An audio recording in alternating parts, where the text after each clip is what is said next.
Alright, hello, how's everyone doing? Hello, Wiz, B Cruise, Mel, how's everyone doing? So, alright, I cannot wait to read all the dialogue ahead of us. Oh boy. 4 hours of trails last night, although a lot of the first session was talking about the egregious monetization and the looking over some settings and all that. But yeah, can't wait for more trails. So let me just go boot up the game and everything. And hey Abdo, how you doing? Okay, let us go continue where we left off. And oh boy, I really wonder like what new or old faces we'll see as we continue the prologue and everything.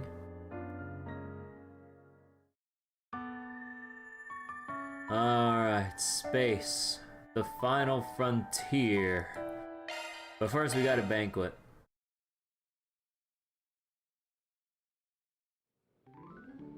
Okay, so we left off just during the banquet thing here. We have a whole lot of people to talk to and everything. But first, let's go talk to the butler. I hope the food here is to your liking, Mr. Arkwright. You bet it is. You guys got a great selection going on here. It's all carefully laid out so we won't get tired of eating the same sweets over and over again, even down to the drinks. I'm quite glad to see you're enjoying it.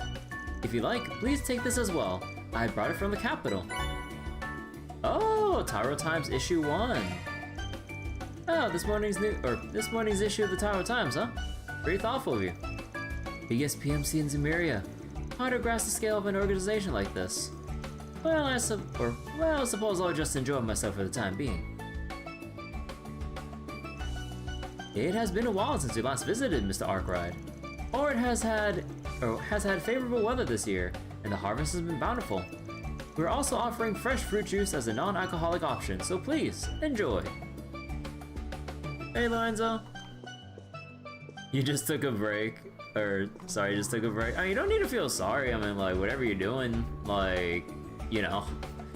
Like, it's not like I would feel bad. Like, you know, like, everyone can do what they want to do and have been doing. Like, don't let the side of my stream, like, make you feel bad. Would you like me to cut you a piece? If there's anything you want, please don't hesitate to ask, Mr. Arkwright. Today's menu is themed around high tea, so we prepared a variety of light snacks and sweets. In particular, these sweets are sourced from famous stores in various countries across Zemuria. We hope you enjoy them. Let's see, can we talk to anyone else here? No? Okay. So, this guy's just like mixing drinks forever. But yeah, you have the cocktail bar and everything. Let's go talk to the maid here. Please have as much as you like. By the way, we're planning on bringing out additional dishes later. Please look forward to that as well. Alright, let's go see how Mirabel is doing. As far as springing yourself into full-body action at a moment's notice goes, I'll grant you passing marks. It would appear that you greatly refined your predictive eye over the course of your traineeship. You think so? All the help Van and Aaron gave must have paid off. I'm really starting to feel like my moves are 2 steps ahead of whatever my teammates are about to do. Even so, your grasp of the battlefield in its entirety is less than optimal. You over-rely on the auras close by to inform your actions. To truly embody the essence of a Kruger warrior, you must draw in the flames of the war zone and channel them into a godly roar of lightning. What the fuck is he talking about? A step which is yet beyond you. Aw, you're way too hard on me, Kasim. Like sister, like brother. Always in combat mode. Can't they talk about something more, I don't know, party appropriate? That's just a Kruger way for you. Oh yeah, I keep forgetting that, like, from last session, Mirabel has that Southern Belle accent. I just read it like how I remember reading it. You're playing the old Persona 3 was worth it in like the remake. no censorship on certain parts or social links. There's like certain things that were censored in the remake. I mean, I'm not too knowledgeable since I never played either version of Persona 3. They got a more typical brother-sister relationship than you think though, outside of combat or training. When the whole family was together at the last New Year's festival, Kasim did it on Feri with a vengeance. And the way he'd beam at their two littlest sibbies, like nothing I'd ever seen out of him before. I can't even picture it. You were at the village's New Year festival though, eh? Not that I didn't have my hunches. Still, going on to meet the boyfriend's parents at their holiday homecoming? You two must be pretty serious. The Marduk and the Kruger have a partnership, that's all. Some equipment got newly refurbished and... Oh... Mirabel? Oh, nuts to this. No use pretending otherwise. We've been going steady for about 3 years now. So he figured it was about time to introduce me. Oh, for 3 years? Oh, it's been going on for a while. Oh. Whoa, that long already? You're 2 years older than Risette, right? Sure, that's still plenty young, but you sure as hell ain't a teenager anymore. Yet here you are dating in the workplace, seizing the day on and off the clock. Man, what I wouldn't give. Listen, you. Perhaps you should prioritize your own private affairs before making sport of others. I don't mean to suggest putting the self above all else, but there are some fields in which a fulfilling personal life will directly impact one's performance. Your Holostine Kunlun expertise, for instance, to say nothing of the 4 SPGs you undertake. Can't argue there. I'm pretty curious about that part of Van's life myself. Apparently he and Elaine used to go out when they were still in school. Get out of town! I heard he, she, and the Prez's 4-eyed aide were an old posse together, but... Wellity, ex-sweethearts with beauty's blade. Now that don't beat all. How's about we go a little more in depth on your relationship statuses, huh? Let's, like, say, with Risette? Pardon my insolence, I've got no flings to speak of, so have pity. That's what you get for prying, man. So, you like how Death and Grim Reaper is like the boogeyman? We're scary and hit like buffaloes. So it's over some about bikinis are bringing a social link on characters self-conscious and stuff. Huh. So there's a pic in Daybreak 1, end credit with Kasim and Mirabel was mentioned in Daybreak 2. I remember something, like some signs or some other thing of it in Daybreak 2. I didn't remember the end credits of Daybreak 1 though, I'm probably forgetting. You're really caring and friendly, you know that, Mirabel? All my younger brothers are super attached to you. They can't wait to see you again. Aw, those kids are so cute. I spend a heap of time playing with them while we're staying in the Kruger village. But honestly, if we're talking caring and friendly, Kasim's mother and everyone else in the village have me beat. They were all quite taken with you. I'm sure they'll be eager to see you again. That having been said, I've left the ways of the Kruger behind me. Even if we were to be together, living in the Kruger village would prove very difficult. Kasim? Oh, I don't care about all that. So as long as I can be with you, Kasim. Oh? Wait, I can't be saying such embarrassing stuff here of all places.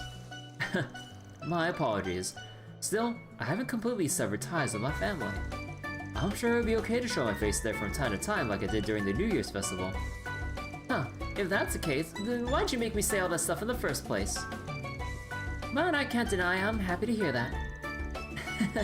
I can't wait to see you back in the village someday, Mirabel. And I know that my younger brothers, and the rest of the villagers feel the same. When Kasim first invited me to meet his family, I'll admit I was a mite nervous. But they're all good folk. I got used to it pretty quickly. Now that I spent a little time with them, his parents seem to like me too. Well, that's enough about me anyhow. When am I gonna get to hear some juicy stories about you, huh? So love or hate Kasim, dude's buff as hell. I don't see what there really is to hate about Kasim. He's just overall alright guy, strong as hell. Umi's the mom, by the way. Okay. Though I may have left the warriors of Kruger to follow my own path, my feelings toward the village and my family haven't changed. It's only natural that I would introduce Mirabel to my family and take care of my younger siblings as always. You too should value such bonds. Only by doing so will you be able to remain firm in your own convictions. My brother can be pretty harsh when it comes to training and combat, but when we're at the Kruger village, he's still super nice to me. Just the other day, we cooked dinner together and played with the kids in the village. No matter what, he'll always be the proud big brother I've always known. Aww. Oh yeah, wait, let me check some items real quick. So what the heck is a daybreak drop? Oh. Oh no. Right. The XP catch-up droplets. Oh, right. You know what this means. We're gonna have so many party members that we need these to catch people up. Oh no. Take a guess of the max level. Oh, I don't want to guess actually. So wait. MP3 reload certain areas ruin what made the original great? P3 portable. Female MC. Yeah, it's kind of weird that there's not necessarily like a definitive version of Persona 3. Like you have the, you know, of course you have the original, then FES, then P3 portable with MC, but then you have like restrictions on like, you know, moving around because of, you know, was it on PSP, I think? Yeah. Like limitations with the handheld, so they just kind of like, you know, turned into how it was. But then the remake, like, doesn't have FemC at all, so it's just like, so is FemC just gonna be like lost media at that point? Like, that kind of sucks, honestly. But yeah, it kind of sucks that there's like, they didn't like put everything all together to make Reload like its definitive version. I mean, like with the what I saw from my friends playing it, like, you know, overall it's still like a fun time from what I've seen of them playing and everything though. Okay, let me just like get all these new markers out of the way. Huh. Edna. Celia, Ryuki. Oh yeah, the free sample set. Oh boy.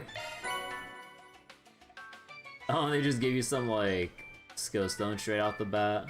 Hit one. Oh yeah, actually, yeah, I almost forgot. Let me go read the Tyrell Times. God damn it, I have to read it through here. Atlas is afraid of female MC. No, I wouldn't say it like that. That was maybe like a funny line of thought. But Reload killed the scare factor. Death gave kids back then. Wait. The scare factor gave kids back then. I mean, like, are you sure like it's as scary as you make it out to be, or is it just because you were a lot younger and Persona 3 was a brand new, fresh experience for you that when death did come up, it was like scary as shit? But because like the things we perceived back then are much more than like how we experience it now much later over the years. Like, I remember being scared as hell of like Resident Evil 2 on PlayStation 1 when I saw my brother play it. Like, to the point where we muted the TV because we're so scared of the zombie dogs crashing through the windows and shit. But then, like, many years later when we have, like, the Resident Evil 2 remake, I don't really feel like, you know, as jump scared, even though the visuals, the quality of the game, and, like, the atmosphere is, like, tuned up to the max with, like, the horror, the crazy horror aspects at times. Like, definitely don't feel as, like, you know, scared as it was back then, because, you know, like, we've probably experienced a lot more things over the years, we get used to things or whatnot. So, yeah. So it'll hunt you if you're not careful. I mean, it's not just quick as hell. I mean, like, I don't know how P3 Reload makes things different though, so not really my place to comment much though. Okay. Alright, so Tower Times Issue 1. Technology, the vision behind the space program. Project Startaker has officially kicked off its first phase with a successful launch of its satellite.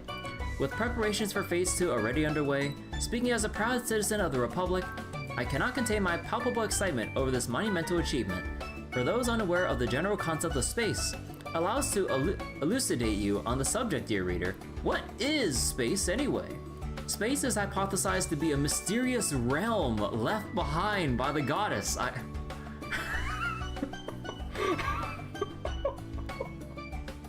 Like, I get it. Space is a very new, completely unknown frontier in the Trails universe. It's just so funny just reading a word like this. Stretching far above the world's atmosphere. While the question of where its endpoint lies remains a mystery, we do know that it covers the length of the continent's canopy. Its boundless space embellished with countless stars, moons, and suns. In theory, with enough speed, one could escape our gravity and break through the atmosphere to reach the space that lies beyond. The program's importance.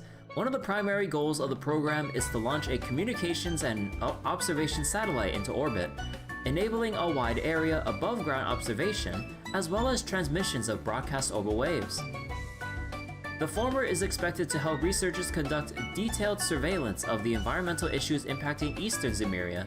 The latter will provide further optimization of the orbital network and assist in bringing communications infrastructure to remote areas. The ultimate goal. The other principal goal is the realization of manned spaceflight, allowing mankind to take its first step into outer space. If successful, this will be a historical turning point, opening up innumerable possibilities for humanity and a science victory for the Cavalry Republic. I mean, what? Through the program, the Cavalry Republic will blaze a trail into the new age. And economy. Unexpected industries prosper from the space program. The Republic's economy, bolstered by an era of stability, has hit an all-time high following the space program's announcement. The timing of which couldn't have been more perfect in retrospect, particularly with the Verne Company's substantial investments in space program adjacent technology and the expansion of orbital network related businesses, wherein satellite communication is the focus. Additionally, other industries that at first blush have little relation to the space program are also seeing a windfall in profits. Space and Trails. So wait, that's how the church made people believe anything can be explained by the goddesses, or anything that can be explained as the goddesses' domain, or can't be explained. Yeah, I mean, that's just kind of like a lot of religion stuff in a nutshell, like anything that's like in the realm of the unknown, where like science hasn't reached that level of understanding yet to like the general public, people just usually would attribute it to like, oh, the goddess, or it's like it's the way of nature, like, you know, they just kind of like leave the mystery to things that they've like, or to you know, aspects of like religion or some other stuff that's like that they deem outside their understanding without any either without the means or maybe the desire to, or initial desire to like look at the actual truth or whatever behind it, whatever it may be. It's usually how it goes. Space themes dominate the entertainment world. Within the film industry, a number of astronaut-themed projects inspired by the space program are being put to production. However, said productions are reportedly being hampered by the lack of available information on the subject. Also, various companies are hosting many space program-themed events, and merchandise can be found on sale all over the city. Even in bookstores, books on astronomy and similar subjects are flying off the shelves, prompting publishers to issue reprints on the double. These trends will no doubt produce positive effects on our nation's economy. Competition in the food industry heats up. The sectors of the food industry which manufacture preserved goods are gearing up to compete for dominance in the space program arena. Oh yeah, because you need like you need like specially preserved foods safe for bringing it to space and shit. Professor Cronkite commented commented that, should manned space travel continue in the future, space food would be a necessity for nutritional supplementation during sustained flights. In light of this, companies are battling it out to secure investment funds and selection by the Aerospace Force, with them presenting proposals such as the tube-shaped... No! Such as tube-shaped foods made for easy consumption in zero gravity, or canned foods which can withstand pressure changes in the atmospheric pressure. We got toothpaste food! Opinion this year's Best Places to Live rankings. The annual top 10 most desired places to live within the Republic list has been posted. For this article, we've picked out 3 entries that, while not at the top of the list, have been rising to prominence in recent years. They're all suburban cities with excellent quality of life and unique characteristics that we think readers will find charming in their own right. Anchorville. Situated between the capital and Orosion, Anchorville has developed as a stopover city with its convenient access to public transportation, and many large companies and branch offices have laid roots there, making it an exceptionally comfortable place to live. Further, it's surrounded by relaxing, lush landscapes, like forests in the outskirts and rivers with abundant ecosystems. Another boon is that it houses the Republic's foremost capital, so if any crises were to arise, residents can take comfort knowing that a medical facility of the finest repute is only a stone's throw away. Anchorville, interesting name. Have we seen... we haven't been to Anchorville or whatever, right? We've only seen it on the map? I don't remember. Dijon? Like the mustard? No, I was kidding. A mid-sized city south of Edith and the hometown of President Gramhart. It's in a convenient location with railway lines both to Longport and Tharbad. In recent years, there has been an uptick in eastern and central eastern capital flowing into the city, finding multiple shops and thereby contributing to Dijon's flourishing economy. As such, it's attracted the eyes of many a homeowner. Despite concerns over public safety at one point in time, stability has since been restored, allowing its citizens to live with a relative peace of mind. All things considered, the future of Dijon is quite bright indeed. Altair, a border city adjoining Crossbow on the western edge of the Republic. From there, Crossbow is only a 30-minute train ride away on the Transcontinental Railroad. As a result, you can visit Crossbow's tourist hotspots, like the inimitable Michelin Wonderland, practically every week. Moreover, as one would expect in a border city, money and cultural trends from the Empire and other places have flowed in, making it a must-experience destination for a Western brand and gourmet food enthusiasts. Advertisement: Lino Orbo scooters now on sale. Lino has released a new lighter version of Orbo bikes called Orbo scooters, made for quick outings. Anyone 16 years or older can grab a license after taking a written test and a driving test. Students, why not buy one for school commutes or for riding on the streets with friends? Oh, Orbo scooters? Cool.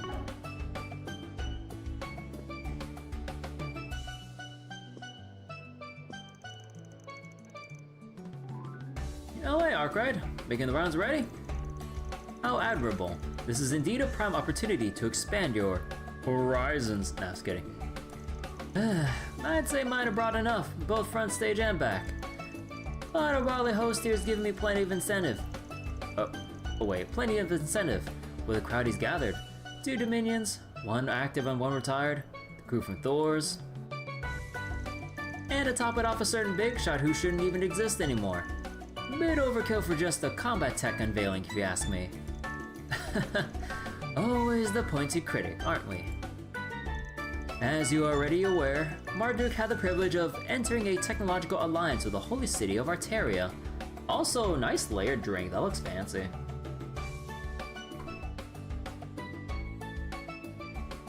Please. Well, it's not my fault, he said the thing. Wait, up. What? Oh, right, you can't have your mouse on the thing, otherwise it'll automatically go here. Okay. Consequently, we are anticipating a great deal of collaboration on Sypha and Shard technology with not only them, but the Epstein Foundation as well. That is also how Father Kevin and Mr. Zeman here were procured to participate in today's tests. Nice way to spin it. Felt more to me you had the Holy City and Foundation with their backs to the wall. I'm well aware that there's been an ulterior motive at play from the outset, but you have my gratitude for the occasion nonetheless. It's true that this is not entirely without an agenda, but I do hope you can consider it equitable for all involved. Marduk's mission statement calls for a proactive approach to publicly releasing our innovations, the AR technology from today included. Yeah. Hand to heart, it flat out floored me. The AR is impressive enough, but this sort of thing this is the sort of thing that blurs the boundaries of reality together. That is the very concept behind this development, actually. We already had a theoretical framework, but it was the 6th generation Cypher standard that finally allowed us to bring it into fruition. Of course, the sheer scale of spatial mapping The sheer scale of spatial mapping required limits its application to dedicated facilities such as this at present. That notwithstanding, when presented side by side with virtual reality, something of this nature is certain to make waves the world over. And given that both the Church and the Foundation have now been brought on, it leaves me very curious as to the project's end goal. Well, at the very least, I can assure you that our aims are nothing nefarious. Masses got intimidation down to an art. Ain't often someone can throw Thorndyke this far off balance. Well, let me see. Man, it always throws me off, like, whenever the music gets paused and I bring this up just to reread something.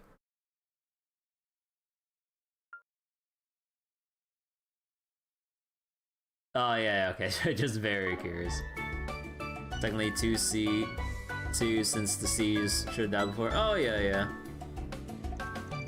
Yep, even now our commander and the rest of us Even now our commander and the rest of us Grosritter can't hold a candle to him. Oh, on the flip side, I'd say the only person who could right now would be none other than Her Holiness. Oh yeah, and by that you mean Nina. Probably, I think, right? Because she's called the Eschaton saying that has to be it. In any event, it's a shame you and Father Kevin brought a smaller turnout than initially anticipated, Mr. Arkwright. Granted, invitations were not extended to those members of your office whom appeared to have unavoidable business to attend to. But after all our painstaking efforts, I hope to have more testers to astound with our newest combat and AR technology. So that's how it is. Agnes is busy with finals right now, while Katra has his college credit requirements to deal with. I doubt Risette would have offered that info, so he must have found out through some other means. Well, don't sweat it. Got a decent handle on all this now, so I'll give our team the rundown when we're back in the capital. Besides, any gaps I leave, Risette and Master will be there to fill in. Indeed, Agnes and the others should take to it like fish to water. On that note, I'm a bit surprised that you arrived by your lonesome, Kevin. Your other squires I can understand, but one would expect you to have brought Reese along. About that. I'm guessing you probably already heard, Master. But over on the Arteria side of things. Alright, sharing time's over. This convo's on a need-to-know basis only. Kevin? What's going on in Arteria? A pity that, though I do have a faint idea. Wait. Oh, wait, let me reread that. A pity that, though I do have a faint idea, courtesy of the grapevine. It's a bit galling, I must add, that a company wasn't tasked with incorporating the Cypher standard into your core systems. The ones the church keeps under top secret wraps, you mean? All about time with how outdated it must be. And Reese, she's your childhood friend, right? The one whose thumb you say you're always under?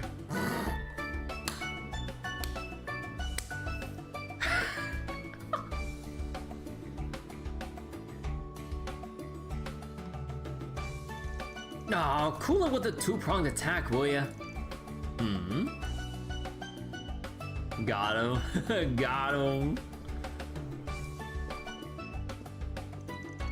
Seems like you and Master go way back. Though, I don't think you're one of his direct disciples. Yeah, it's not like he taught me martial arts or anything like that. But when I first became a Dominion, He helped me learn how to control my stigma. Man, the commander and everyone else were so intimidating. Anna was also keeping an eye on you. She was concerned about how you were handling your stigma. So there was nothing else to do but to thoroughly drill it into you, to make sure that you wouldn't do anything you would come to regret. True enough, becoming a Dominion means that, becoming a Dominion means that's something you gotta watch out for. So your direct disciples would be Celeste, Leon, and, oh, that 8th Dominion too. The one who received your stigma, right? Indeed. In fact, I had already been instructing Gaius, even before he became a Dominion. Naturally, there were a few others as well. Yeah, like Wazi and Abbas. They both learned the Kunlun style straight from Master Bergard. Oh, so that's where they got it from. Bro, oh my god, like, on top of everything, we're gonna see Wazi and Abbas and stuff again. Holy shit. And Wazi's polished up his techniques so much since then. He's made them into his own style altogether. Man, it really puts into perspective just how much influence Master has on the church, or has in the church. I might just be an unofficial disciple, but I'm glad I had the chance to learn from him. I knew we'd end up crossing paths eventually, but this sure isn't how I expected it to go. I thought we'd meet up on one of your 4 SPGs, not during a Marduk training exercise. Kinda makes you wonder how all of us, yourself included, ended up being part of this bizarre get-together. Well, besides just collaborating on technology, it's probably got something to do with us in the church too. It's a wonderful twist of fate to be able to converse with both you and Kevin like this. If possible, I would love to get all my disciples together someday, hidden or otherwise, and have a nice long chat. I'm honored and all, but just thinking about it is enough to make me claustrophobic. Mind letting me off the hook for that one? Yeah, since like Celeste and Leon like just have it out for Van. You and Mr. Zeman both tend to read too deeply into our intentions. If I may set your mind at ease regarding our technical cooperation with the Church and the Foundation, as well as the purpose of this gathering, please understand that these are not motivated by personal or political gain.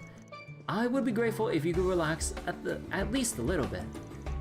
No thanks. In fact, it not being about personal or political gain means you gotta be hiding something even shadier. Still, it doesn't seem like he's lying about the purpose of this exercise. Damn it, I can never get a read on him. Just what are these guys really up to? You know what? Let's see how Rean and the others are doing. So, had it already, huh? Oh, hello there, Arkwright. Lapis. Find anything tasty? Find anything tasty? Word on the streets that you're out to conquer the confectionery world, one sweet at a time. Not the way I would have phrased it, but sure. As for you, little lady, Nadia and Swin weren't kidding when they said you could pack it away. Old man Yorg worked out a way to convert it all to doll-compatible energy, I'm told. Meister Yorg finds a way to have Lapis have a bottomless stomach.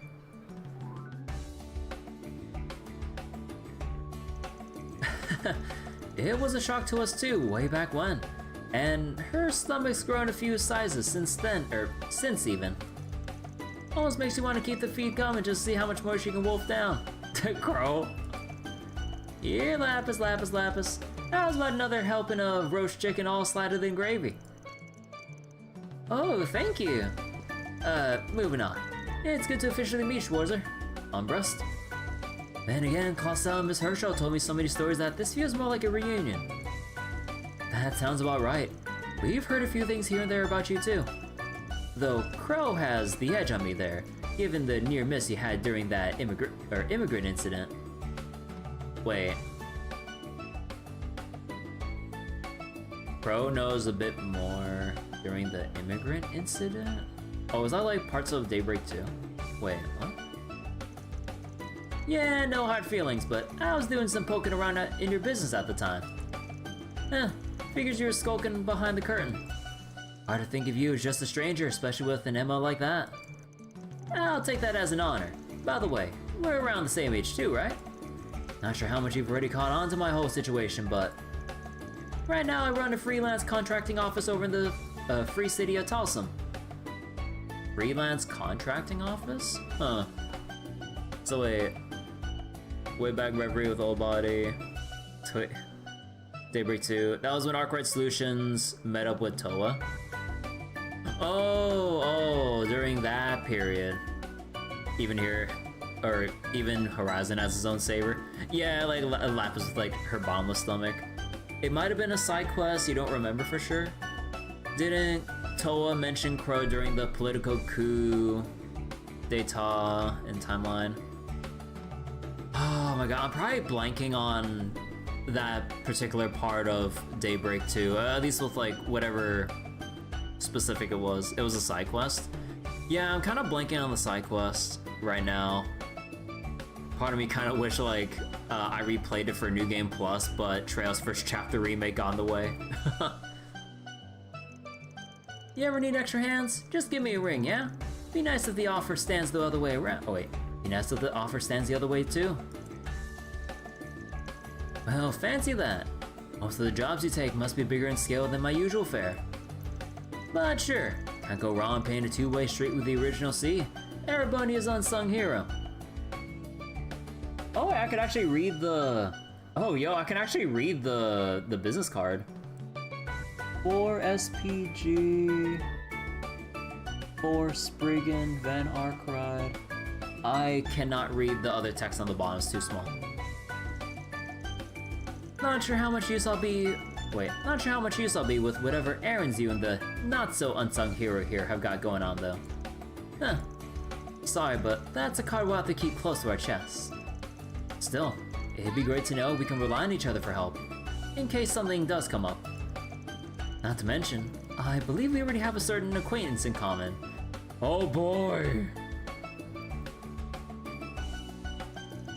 Ah, he must be that junior disciple she mentions. Or he must be that junior disciple she mentions.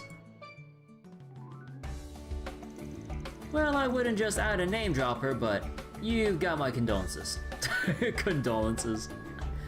With all the callbacks of patch trails, I might not remember anything. Or, it's not like I'll forget everything, it was more like I'm having trouble remembering every last thing. And watch your step. One look at that swordplay you showed off earlier. She'll drag you into a fight if this is the last thing she does. He did the ha-ha thing! I'll keep that in mind. Though, for all the improvements I've made, she seems to be climbing even higher. You two had a run-in at the start of last year, right? She must be some real serious business, if this is your takeaway. The way things are set up at this- The way things are set up this time around, we're probably in for a close brush. Or even closer, depending. And on that note, I got a request for you, Arkwright. Any chance you and the rest of your solutions crew can take Princess Silverblade in? Maybe keep a tight leash on her for a bit? Crow, we only take requests that are actually possible within the realm of reality to complete. Are you nuts? We haven't heard a peep from her for over 2 months now. And the last time was when she tried to make up for eating my limited edition cake with a half as a replacement and a tee-hee whoopsie. Munch, munch. The early summer exclusive sweet cherry one, you mean? I had a slice of it myself. It was simply adorable, and outrageously scrumptious to boot. Oh my god. You just have the little, like, speech bubble of her with the little tee-hee expression. What? That was an inside job? Wait, we're just doing shard form back then. He's got more layers to him than the story suggests. Pun not intended. Yeah, plus the pound in the CID we should be on our toes about. Still, I think we could trust this one more or less. I can't believe you even know my fellow disciple. You've got quite the network. It seems like you have dealings with the guild, and you're even familiar with Father Kevin over there. Honestly, it didn't even end up this way on purpose. And my involvement with the guild is just because of an old acquaintance of mine who works there. Huh, guess the rumors of your connection with a certain famous beauty in the guild are true then. Makes me wonder about your other childhood friend. Yeah, how much do you guys already know about me? Hate to break it to you, but I don't have anything interesting to share about that I don't have anything interesting to share about that four-eyed sadist at the moment. He's been busier than ever lately. Can hardly get in touch with the guy as it is. Oh, so the CID's pretty busy, huh? Considering the timing, that's gotta be... Yeah, it's probably related to that project of theirs. On top of that, might have something to do with why we were invited. I've heard a lot about you from Toa and Fee. It's an honor to finally meet you in person. I don't think we'll ever get another chance to collaborate, but I certainly hope we do. We have so many acquaintances in common after all, beyond just my fellow disciple. You know, that body of yours is pretty impressive. It really feels alive, for lack of a better word. Only ever saw you in that shard body before, so this is extra new to me. Hehe, thanks. I'm glad everyone likes it. I can't wait to show it out to Swin and Nadia too. I wonder if they'll be excited when they see how much I've grown. Oh, you haven't seen them since you got that new body, huh?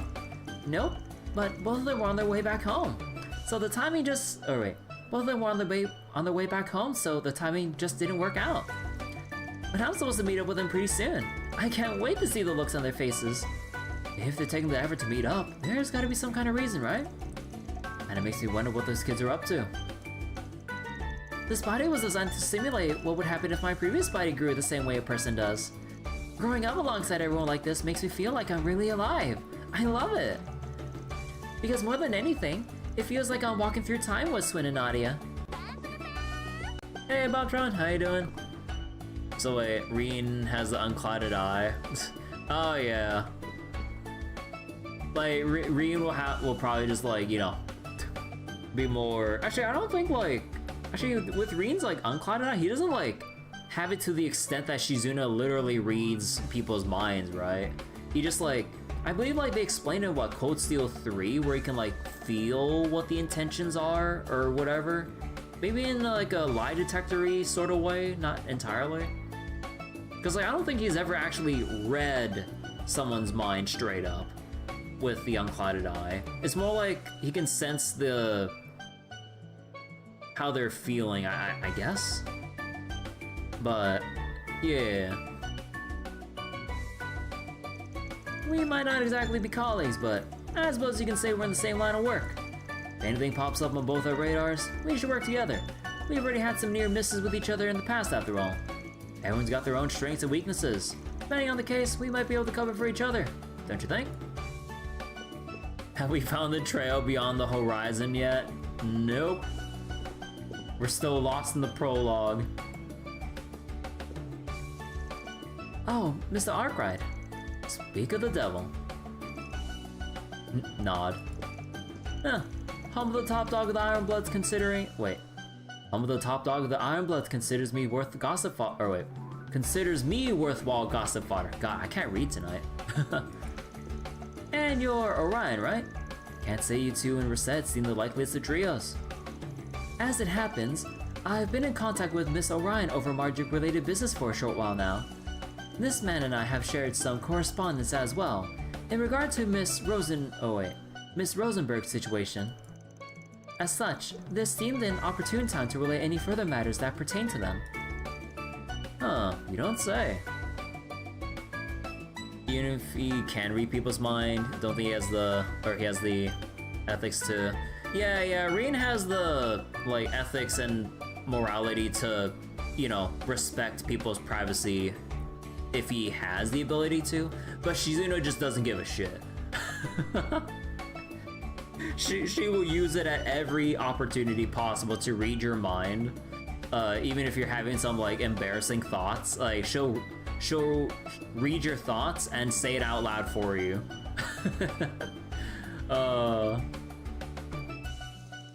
The two of us, on the other hand, already share personal ties. I owed my foundation of knowledge and basic sense to his instruction several years ago. How could I ever forget? But I must say, you've come to hardly even resemble the pawn, that is, the person you were back then. I appreciate you saying so. Pretty loaded thank you there. Guess I'll just keep my nose to myself though. That is probably for the best. They were both ally and adversary throughout the war after all. Anyway, nice to finally meet you in person instead of over comms for once, Rufus, eh? Kind of a pain to dance around the name though. Mind if I just call you Alberet when no one's looking? Do as you will, I doubt it will turn many heads these days. It's an honor to finally make the vaunted Spriggan's acquaintance, especially after my limited range of activity in Edith. Feels backwards coming from an ex-big shot like yourself, but more importantly, you really came in clutch from a paladin in his last moments.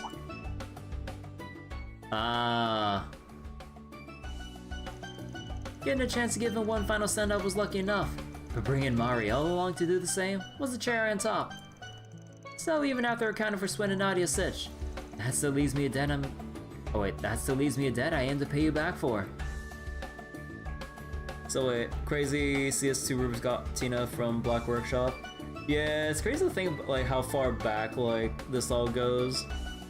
So like, who's Rufus's barber? Honestly, I got no idea who does his hair. Mr. Arkwright. I was merely repaying my own personal debt to the man. People do say that for one so streetwise, you place an uncharacteristic emphasis on obligational duty. But even still, to have you so indirectly beholden to me is a tad discomforting. Huh, and here I could have sworn I was talking to the most shameless opportunist this side of Zemeria. One good turn deserves another, so feel free to call in a favor whenever it suits you. So long as it doesn't cross my boundaries, that is. I'm the kind of guy who's set in his ways. Huh, duly noted. Evidently, we are more compatible than I gave us credit for. Much as I hate to admit it. Mr. Arkwright is surprisingly open-minded to deal with Rufus so freely. Those who do tend to wind up being cajoled into something or outright used for his benefit. Though I suppose those tendencies of his have changed somewhat ever since he met Lapis, Nadia, and Swin. Is that so? I'm not as familiar with Mr. Alborea, but your assessment of Mr. Arkwright is certainly correct. This event of ours has gathered people of many walks, be it Thor's, the church, or otherwise.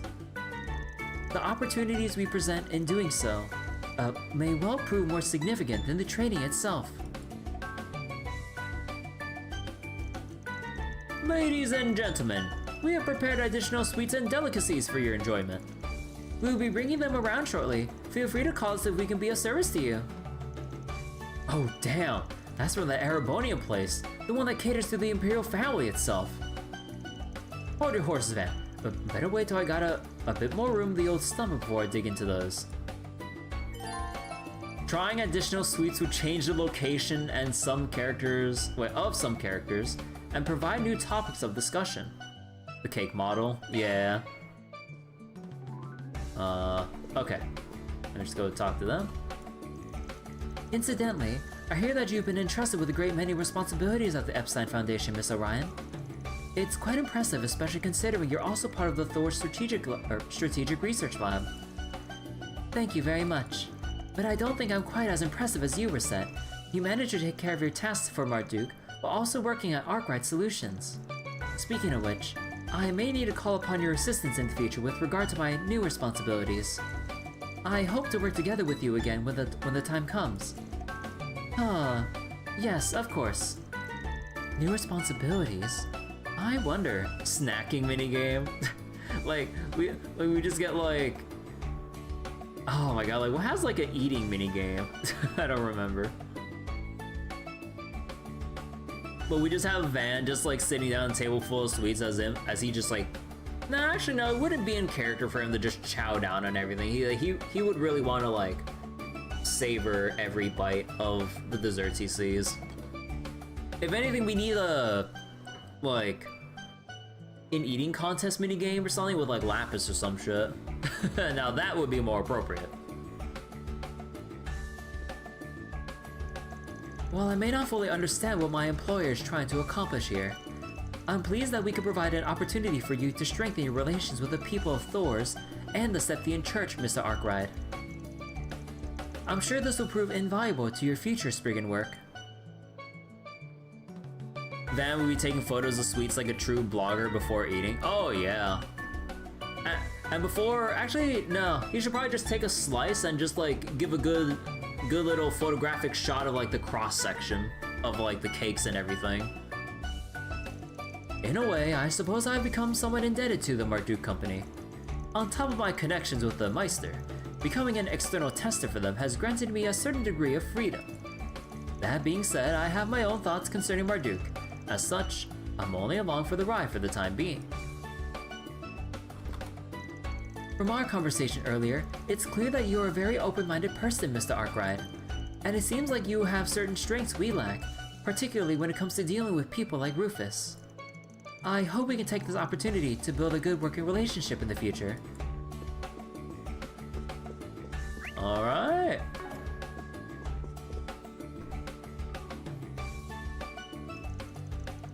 Oh, they say this is the Empire's ultimate dessert. The Empress of Chocolate Cakes herself. The Sachertorta? Sachertorta? Is that how you pronounce it? My, you certainly know your stuff. It was made fresh in the Empire just this morning and air delivered here. They air deliver this shit! Shall I cut you a piece? Accepting a slice of Sachertorta, or torta, will change the location of some characters and provide new topics of discussion. Get the slice. That rich, decadent butter cake slathered in a smooth, lustrous ganache. I hear it's even been soaked in a sweet and deliciously tart apricot jam. I'm drooling just thinking about it. I just love how, like, without even speaking, Lapis just walks in the camera view.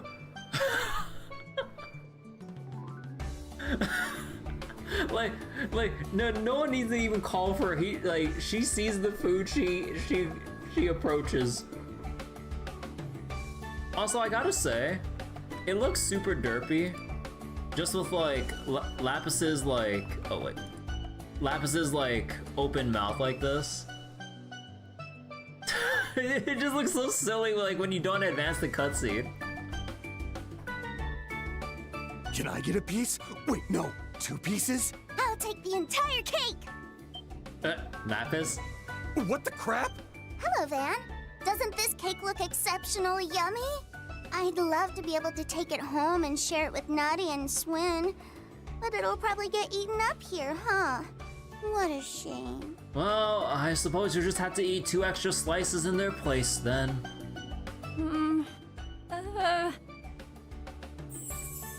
No, not that smile. Sir? It's fine. You can give it to her. No, oh, he's not even gonna take a slice? Lapis! Thanks! I'll take it then.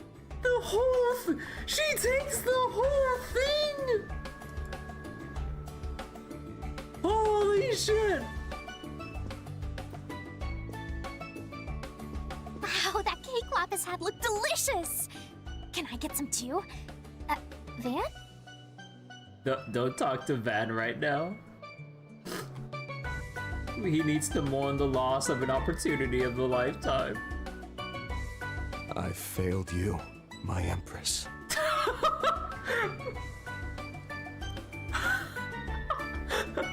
my Empress? It'll be all right, sir. We have a second one ready in the back. I'll go prepare it.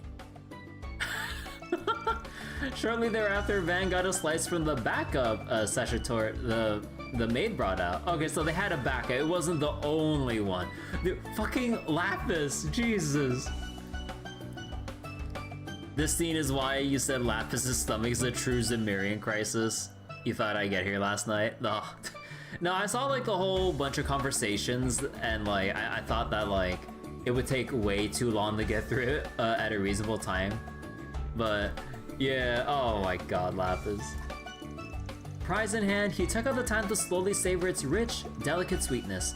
Lapis tried to get more, but he stopped her.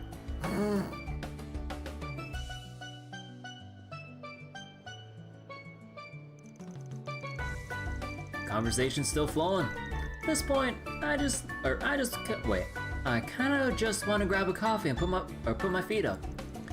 But like I thought, there really is a lot going on here. Decided to keep sniffing out leads. It's a lot of dialogue. There's so much dialogue! So you have Crow, Rufus, and Thorndyke. You got Kevin with Mirabel and Risette. You got all the kids together eating the cake. And then Rean with Kasim and Bergard. Interesting. Also, let me check something real quick. So how does this work with the tactics? Multiple enemies present. Oh, we can just do this. Usually want Van to be probably on the front line. Okay. Modifying your orbment, are you? Strike one? New sharp Sure. skill added. Maintenance mode engaged. Break, mind. He has mind? Huh. The hit one. You know, I'll probably set that up later. I brought out some additional dishes, both sweet and savory. All of them come from renowned establishments. Please, enjoy them to your heart's content. The Such a Tort's gone already. Oh, my apologies. I'll make sure we have more available next time. What do you mean? Actually, no, is that it? Oh, no. Oh, so they actually moved the model. Or is that? No, that's not the same one. Okay. Please relax and make yourself at home. This is where we'll be serving our additional dishes. We prepared fresh drinks as well, so please let us know if there's something you would like. Is it just me or is the food running out faster than we anticipated?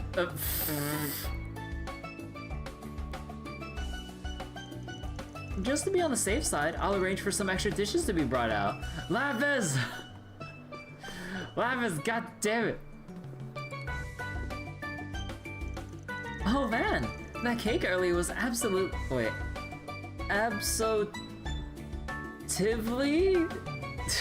now she's just combining words, okay. But it's absolutely delectable. It makes me wish I paid the original shop a visit with Naughty while infiltrating the Imperial capital 2 years back. Oh, no, I'm just kidding. We were there. I don't even know where to start with that sentence. But wait, you ate the whole thing already? Look, specialty cakes like that are something master patissiers pour their entire souls into. Munch, munch. So you call this a meal? How the fuck do you pronounce that? I'm sorry. The creaminess, the crispiness, it's to die for. Listen, you. There, Van. But wow, Lapis, you sure have a big appetite. I remember you staring holes into the food at Momar 2, back when you were Feri. Seconds away from drooling even. Sorry Sight had Yumi dead set on feeding you. Oh my god, wait. Please. I need to see Lapis and Yume playing together. Please. My heart is melting already at the thought of like the two interacting. Even in her previous body, she was an unfathomable glutton. But this new stage of development likely allows her to consume more than ever before. Bad news for Swin and Nadia's savings. Though I'll bet a certain rook's got a nest egg hidden away. Rufus. Oh, so you snagged yourself some Sashitort too? The place it comes from, the place it came from's gained a real high-end rep over its long history. Must be a real treat even for an Erebonian. Actually, a close relative of mine has a fondness for it, so I do get some from her on occasion.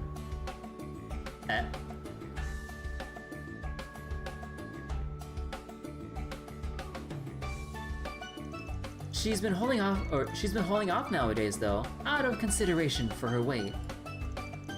Her latest fixation is pretzels, per the recommendation of our cross-spelling acquaintance.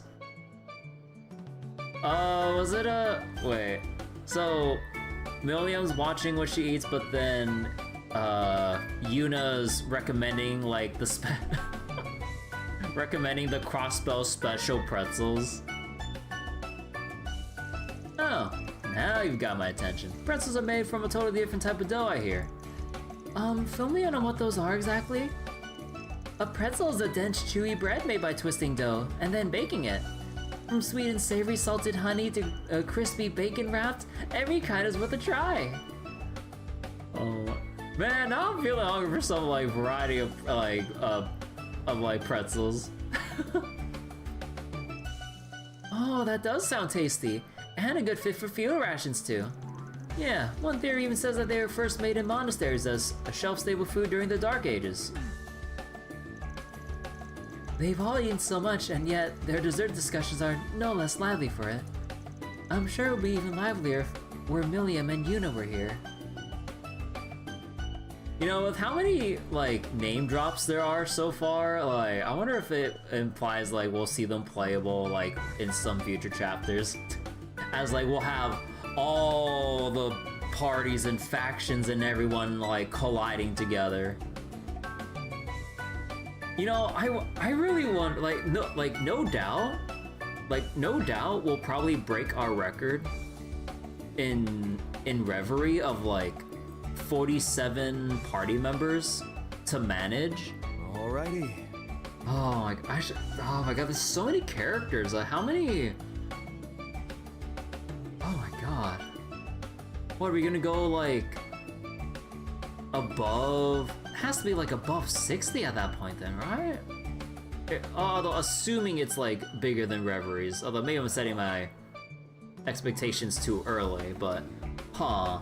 I mean, we've got a lot of people already, and we can just infer from like the fact that we have XP droplets, we're gonna have more members than we can level up in one set party at a time. So, oh boy. Although wait, I wonder, can I? No, everyone's the same level. Okay, because I was wondering if I could like cheese this. So then like if anyone was like one level over, then like you'd get someone that's like even closer to leveling to rocket them one level further than they should be to kind of cheese it, or to kind of like squeeze out that extra level early on. Although it's not like the most useful thing, but it is like a thing to take note of. It's kind of crazy how all of Class 7 new and old are adults or young adults in 1209 now. Yeah, it's really cool just seeing like how everyone's pretty much like grown or changed a bit over the years since we've seen them last and everything. Like seeing like Altina with like her like I'm pretty sure taller body than before and everything, but yeah, like it's really cool. I've been traveling around lots of places with Rufus, and everywhere we go, I get to try all kinds of sweets, not just pretzels. Considering this is Lapis we're speaking of, every restaurant she visits is at great risk of being eaten out of business.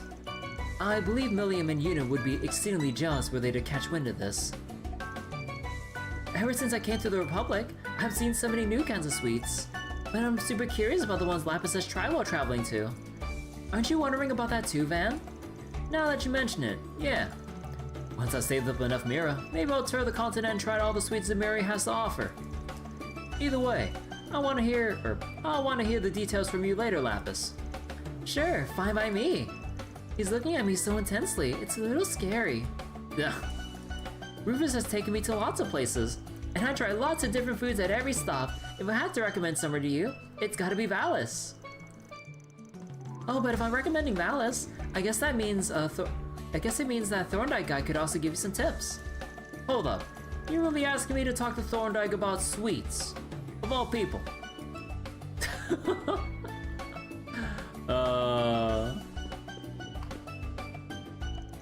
I like the sweets from back home and all, but there sure are a lot of different kinds of sweets in the world, huh? This past year I've learned about so many things I never would have known about while I was still living in the village. And after meeting all these people here, I want to learn about new stuff even more. Your passion for sweets is truly remarkable, Mr. Arkwright. There is someone very close to me who also has an insatiable sweet tooth, but how should I put this? I can sense how driven you are. I'll take that as a compliment. Not a bad thing to be passionate about. Wait, not a bad thing to be passionate about what you love. Actually, wait, did I? Okay. It's an honor to meet you once again, young Divine Blade. Neither the Empire's campaign nor the subsequent Crisis in Crossbow would have reached a resolution were it not for you. Oh no, I couldn't have done it without the help of all my friends and allies. Father Bergard and Marduk had a hand in things too, I'm told. Indeed, though Marduk's cooperation was more closely aligned with Operation Mio Mirage. We called upon the various Jaeger Corps across the Myria and facilitated their contract with the Vysan army. I hadn't realized, if anyone could have pulled that off, it's your company. Also, wait, let me double check. Mio Mirage, Jaeger Corps and Zemuria, contract with the army. Okay.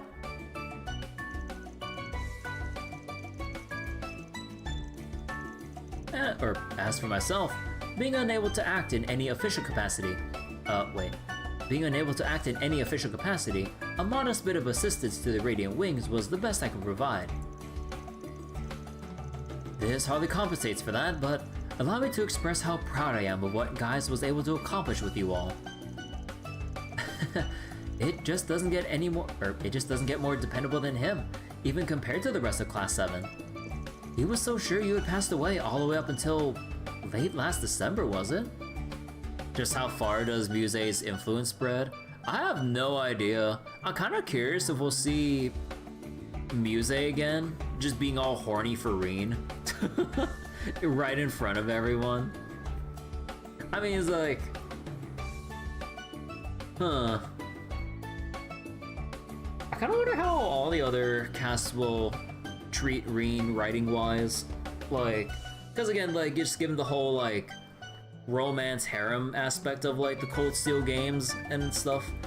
Because, like, there's nothing indicating anything of that sort, or maybe they'll just have allusions to, like, potential for relations with, like, anyone, but I don't know, again, I'm all for the canonical, like, relationships and stuff, you know, like Estelle, Joshua, or Mirabel and Kasim and everything.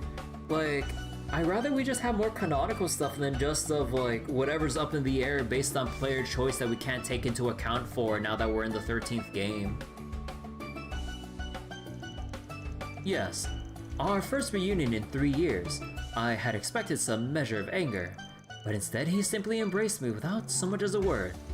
A finer disciple than I deserve, that one. That sounds like him, alright. I made Father Guise's acquaintance the other day as a result of Marduk's technological partnership with the church. Rean's like, I love everybody, including the boys. Although I never did, like, play that far into, what was it, Cold Steel 4? Because, like, once you get enough bond levels with all the guys, like, you have like a special scene with, like, all the boys and everything. If you so choose, if I remember correctly. But yeah, I never did New Game Plus it. I mean, the only Trails I've ever New Game Plus really was just Trails from Zero and 100%ed it. But yeah, no, I never replayed any of the other Trails thus far. Too much resource to expand on modernizing old character models for a flashback scene. Yeah, pretty much. I mean, like, wait. Didn't in patch Trails though, like, let's say like in Cold Steel and shit, they still use like the old low poly ass like screenshots from like Cold Steel 1 and 2, even in Cold Steels 3 and 4 with the updated engine and models and everything.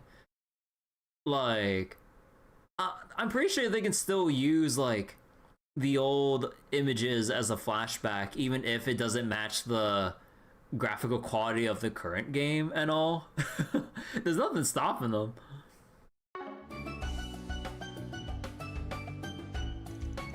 He is as exceptional a youth as they claim, diligent in both his self-betterment and mighty as any dominion.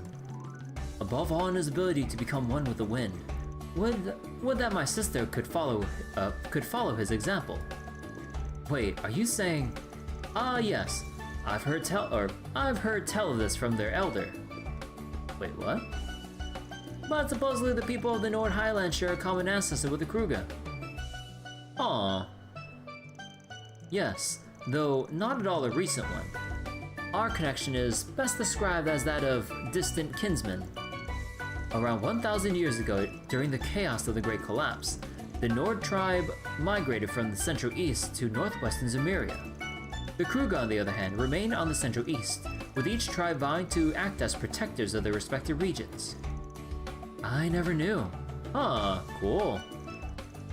Such is also written in the testaments, making it more fact than mere folklore.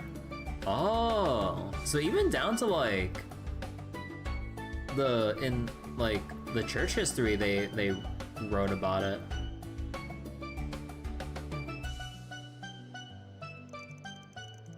It is due in part to my curiosity. Oh wait. It is due in part to my curiosity over that very verse that I was compelled to travel to Nord. And you ended up finding another disciple there. Call that fate at work. From what I hear, the Nord tribe taps into the breath of the winds, and Kruger the flames. Apparently those winds did their part in helping the Empire's curse blow over. So exactly what roles of the flames are— wait, so what exactly— oh, it's— God, I keep like flipping the words.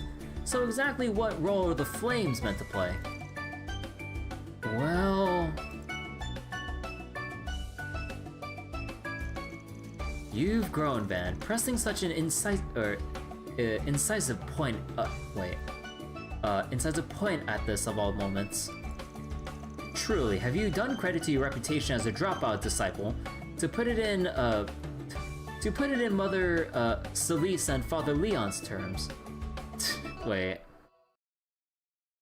Incisive point of this. Well, excuse me for not being a valedictorian. And for the record, compared to Gaius, those two are practically still thumb-sucking little rugrats themselves. Now, be at ease. Consider this a friendly student rivalry of sorts. No, I don't want to hear about no rivalries anymore. How? Leon disses me like a stab to the jugular. Regardless, I have already distanced myself from the Kruger's tribe charge. It will have to be Feri who gives us the answer you seek, or rather who uncovers it alongside you all. Forget it. Dance around on topics, nothing new for you. My apologies, but this is generally the best I'm able to answer. Although, there is more I can divulge, were you to become her groom and thus a brother of the Kruger. Marry into the Kruger. God damn. Whoa. Warn a guy before you start busting out the crazy hypotheticals. And since when have you ever smiled like that? It looks could kill, it'd be capital murder. An overactive imagination on your part.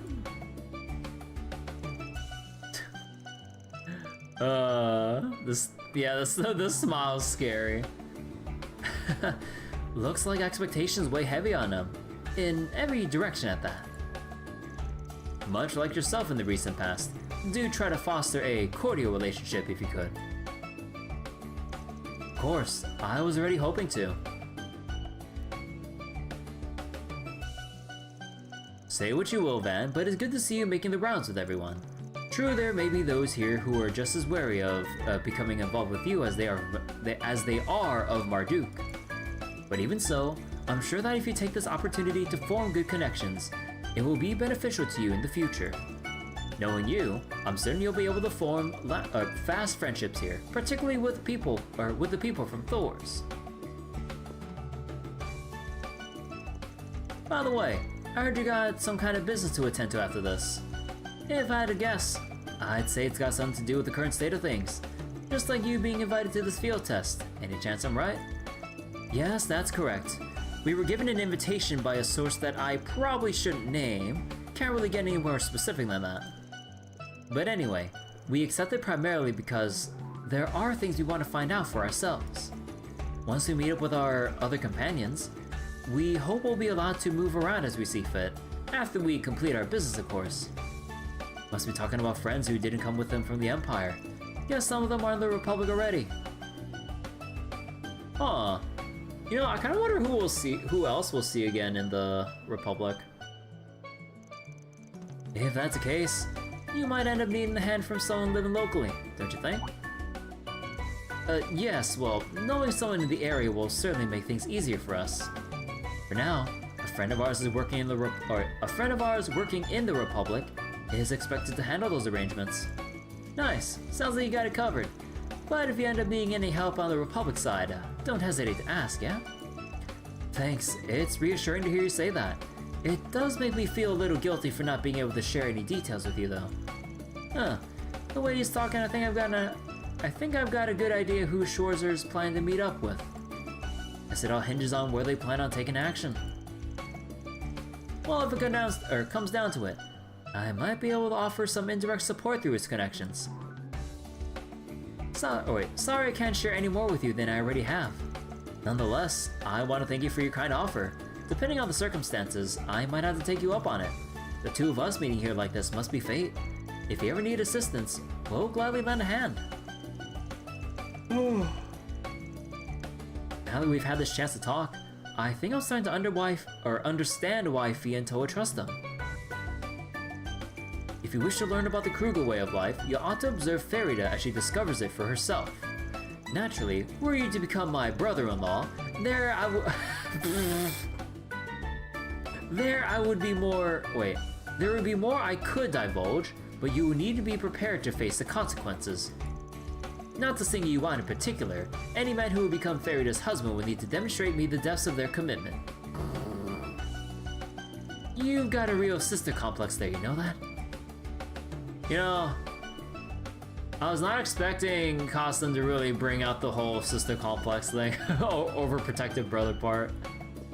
Like, I know he cares, but to that extent where he wants to where he's even willing to suggest actual marriage and arranged marriage and shit. Like, goddamn.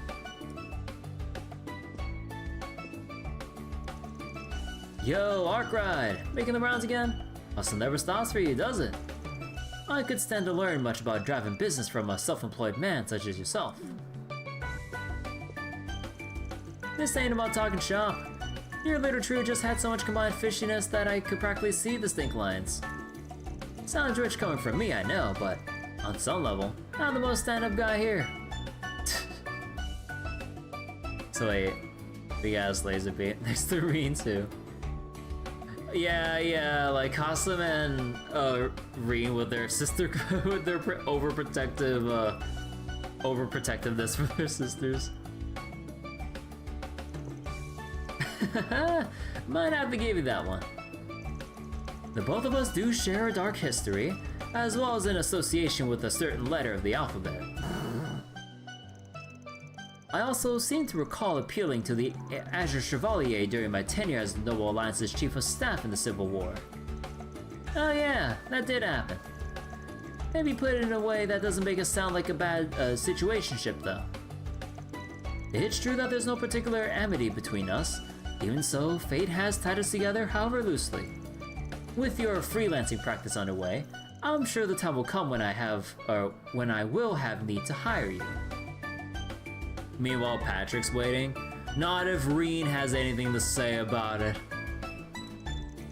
Use and abuse me more like. So what are you mixed in with these two for? Hashing out that contract to work Mirabel brought up? It's as you surmised, yes. There are some minor points to discuss, now that they, like you, are external testers for a Marduk Total Security Company. Well, in my case, I can't really expect a lot of backing. So I'm getting some from them. In exchange for trial running a new, well, let's call it a vehicle. A vehicle? Oh? You know the situation with Lapis well enough that I have no need to explicate mine any further. Though it bears mentioning that it is largely due to the goodwill of Meister Jorg after his transfer to Marduk. Again with a casual secret spilling, not that Rean hasn't already filled me in on that. As for this trial run, I think I'm catching on. Guessing it has something to do with where you're headed after this. My lips are zipped. At any rate, Marduk has made external testers of us all. Now let's say we capitalize on this opportunity to deepen the bond of our camaraderie. Pass! Wait, both Crow and Van.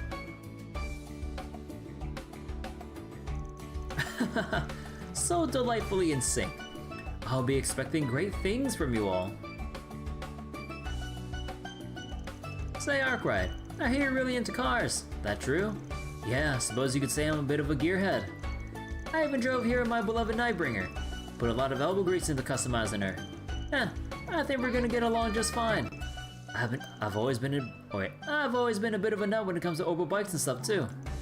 If we get the chance, might be nice to show off our machines and have a chat about our favorite rides. A man after my own heart. I've been looking forward to it. Now that I think about it, I did hear Armbrust had a hand in the development of Obo bikes in the Empire. Actually, that's not all. He had a whole different kind of ride he was pretty fond of too. Nah, Ordine.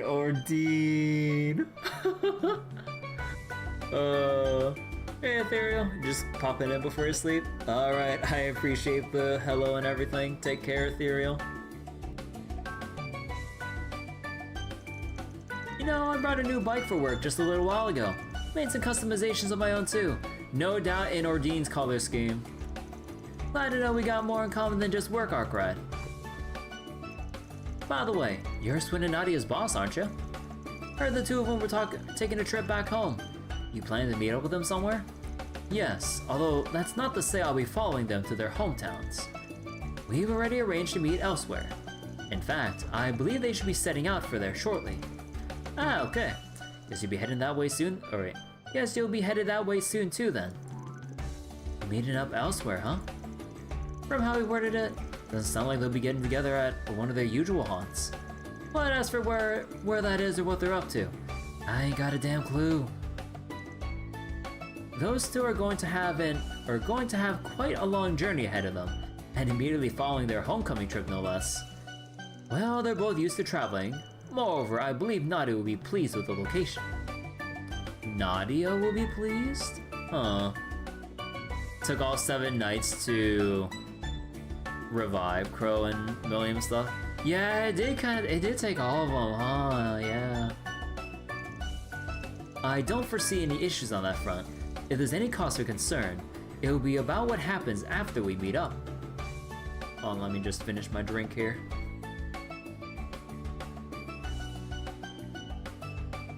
Okay. Alrighty. You assisted me with a good Meister's relocation as well, did you not? Rest assured he was able to comfortably settle into a workshop back home, all thanks to your efforts. Van transported or escorted Meister Jorg? Huh, okay. Why, if you're already feeling up to it, perhaps you should drop by and give him a visit. Huh.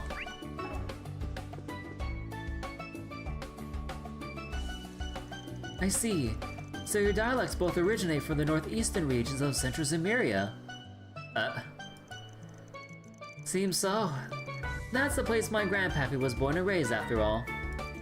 And you mentioned being from, Emiros, right, Kevin? Yep, one of the middlemost of the Free Cities. Right to the south of Arteria. Wasn't a lot of people who sound like I do, though. You'll find more of them in the boonies up northways. Huh, funny. I once had a Liberlian merchant for a client, and she mentioned having roots in the Free Cities too.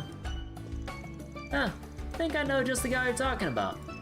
You sure do cast a wide network though, Arkwright. Even got all chummy with 2 of my colleagues through Master Bergard, right? And now you've got a whole nother slew of names.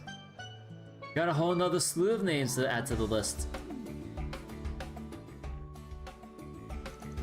Yeah, well, chummy's a strong word in those cases.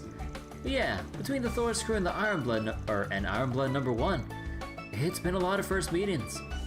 Even you, I haven't seen in a while. For someone content to stay cooped up in his narrow little slice of Edith, though, this sort of thing's way out of my comfort zone. Ah, hooey, you got friends in high places from the Guild to the CID, and your inside tracks under the table go deeper than just Hayway. To say nothing of his connections at Marduk. Of all, it can be attributed to his personal magnetism, I'm sure. Can you lay out the overselling before it puts me smack dab in the middle of Elsaima and Ikaruga's crosshairs? Those are Liberalian royals or Erebonian witches on top of that.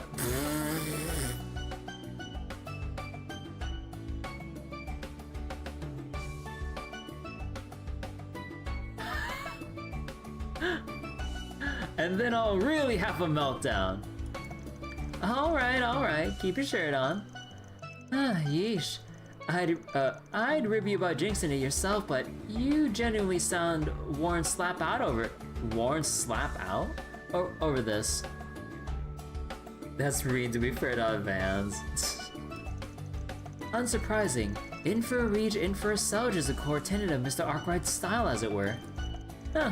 Well, not to sound like Master Bergard, but if it means forging more ties, that's something to be valued. Friendly advice though, you might want to rein back on cozying up to that den of snakes.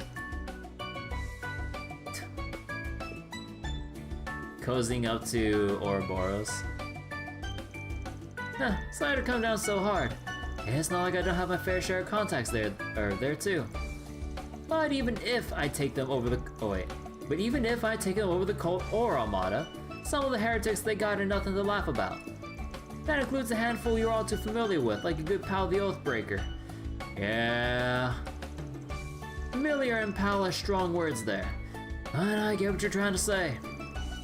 Ain't something you gotta hammer in with me though. I only ever judge people for the people they are. Still, I'll watch my step. Wouldn't want to get into hot water with your old self now, would I? Aw, I've long washed my hands of that. Just try to keep off Iscariot's radar, alright? Ooh boy, underneath the goofball exterior, he's still a top class grouse raider through and through. Also wait, let me double check real quick. So wait.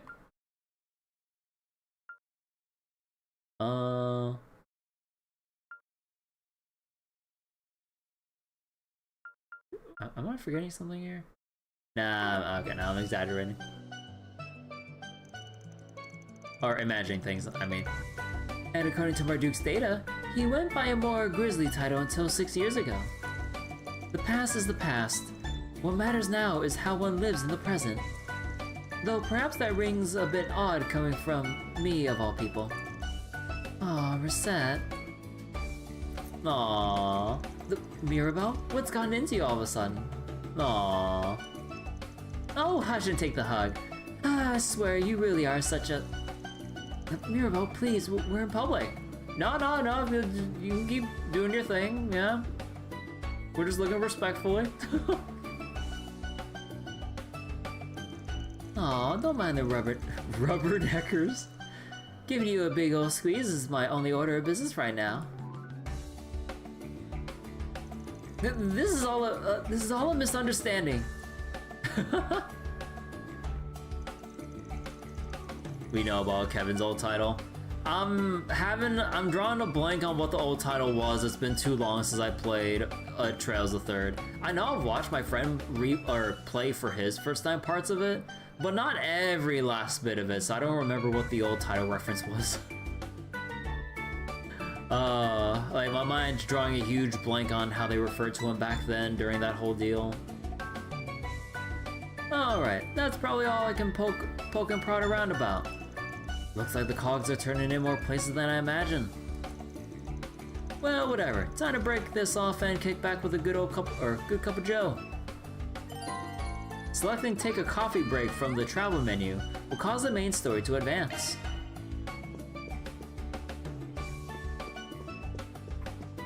Yeah, you can tell me what Kevin's old title was. I forget. It's been so many years since I've played Trails of Third. I'm really drawing a blank on the old title.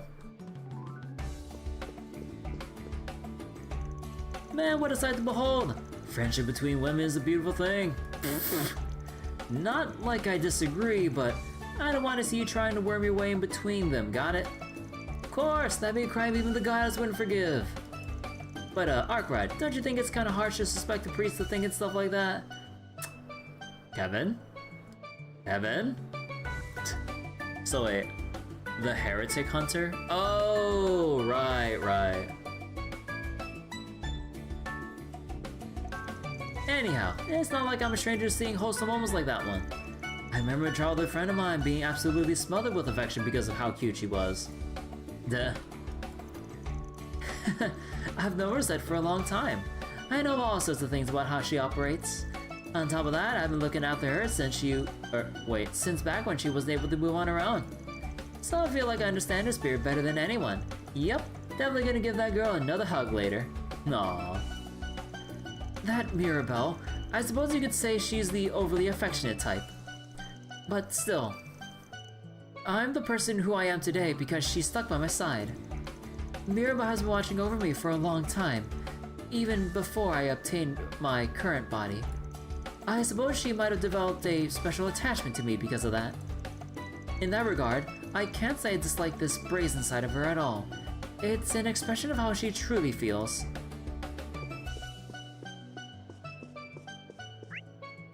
Oh yeah, I guess you just have to... Okay, let me just make the save. Alright, take a coffee break.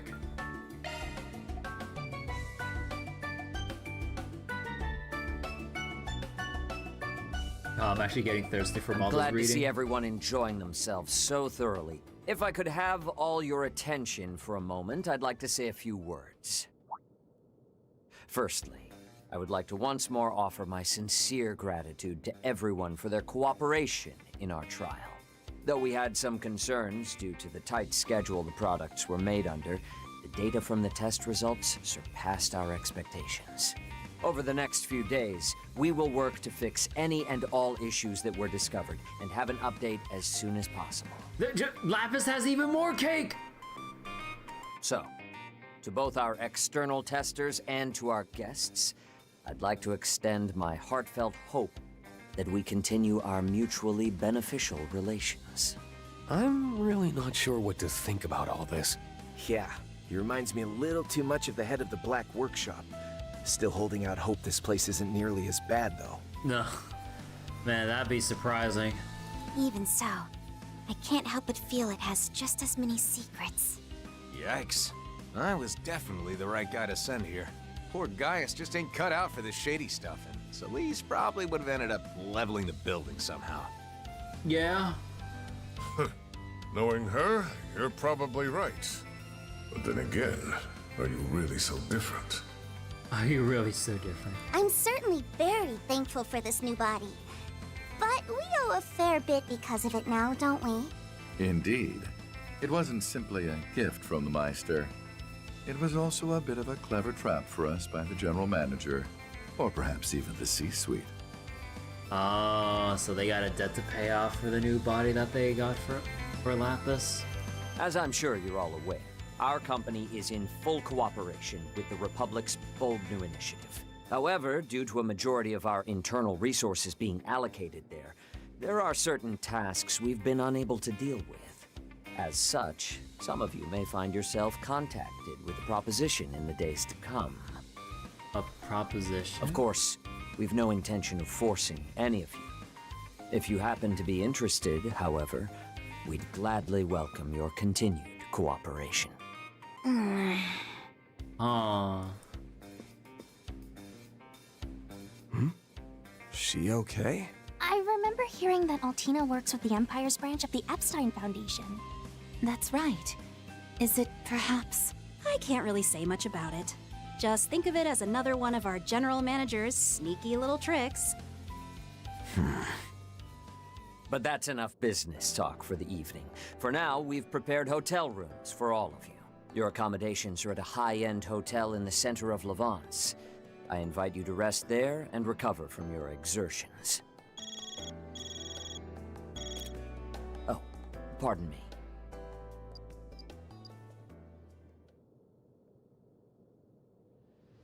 Oh? My apologies for the interruption.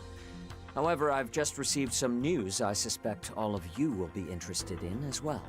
Oh? A live broadcast from Calvert has begun airing. I'll take the opportunity to put it up on a monitor so we can watch. Wait, what's going on? Now, as per the sudden announcement from the presidential office, the launch of the second orbital rocket is about to take place. As outlined in the initial plan, this will be a trial run to confirm pilot safety for the manned flight planned in the third launch. Wait, what? Wasn't the launch scheduled for 2 weeks from now? It would appear the schedule was bumped up.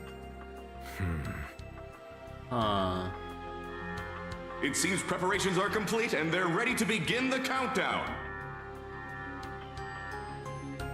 We've been granted access to the on-site 3D camera. Ms. Alton, please switch the feed over to the AR system.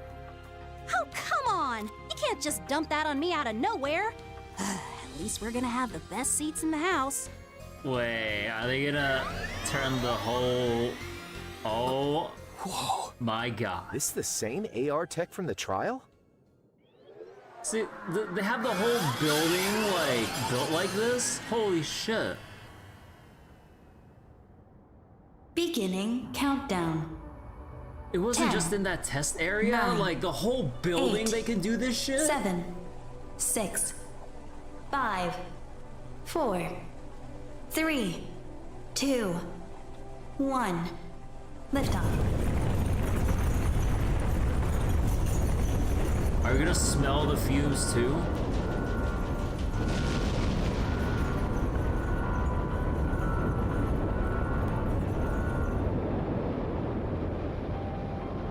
Oh. Huh? Huh? We're back. That's as far as the AR was able to follow from the 3D camera feed. The rest, we'll just have to watch from the camera on the satellite. Okay. That's crazy. That's crazy tech, though. Although, okay, it's one thing to load up like an area for like a simulation, because you know they probably have like area data loaded in, but then they have shit from like basically like a well, close enough to live feed for the area around the rocket. Wait, what the fuck? That's wait, what? Like, this tech is insane. A place that even Elysium was unable to reach. Yeah. Elysium. Nah.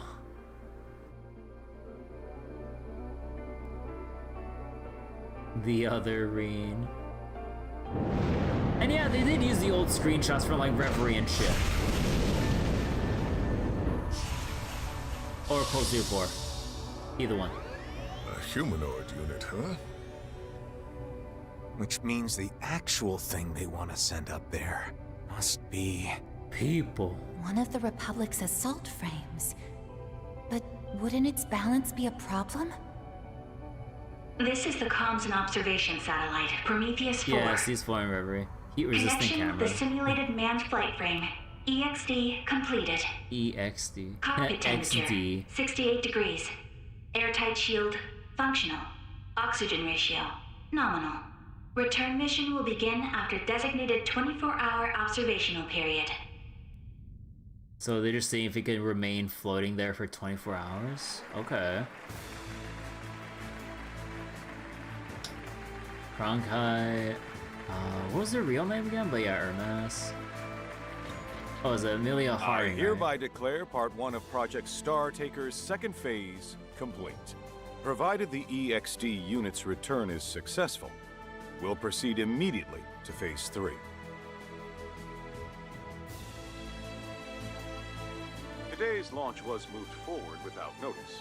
However, we plan to have the Presidential Office issue an announcement prior to the next one. I expect we won't keep you waiting for long. And as always, we ask for your continued support for this project. This has been live coverage from the command center at Seku Space Base. We'll have more details on the project schedule once the test dummy's return mission is complete.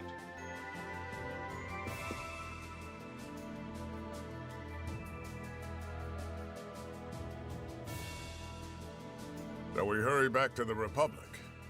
Yeah, looks like things are really gonna start speeding up from here on. I've completed my interim reports, so I'm free to return to my transfer assignment. That's great! Let's all go back together then. Kasim, Mirabel, Mr. Thorndyke, thank you for all your help. Huh. Hey, Windrunner. How you doing?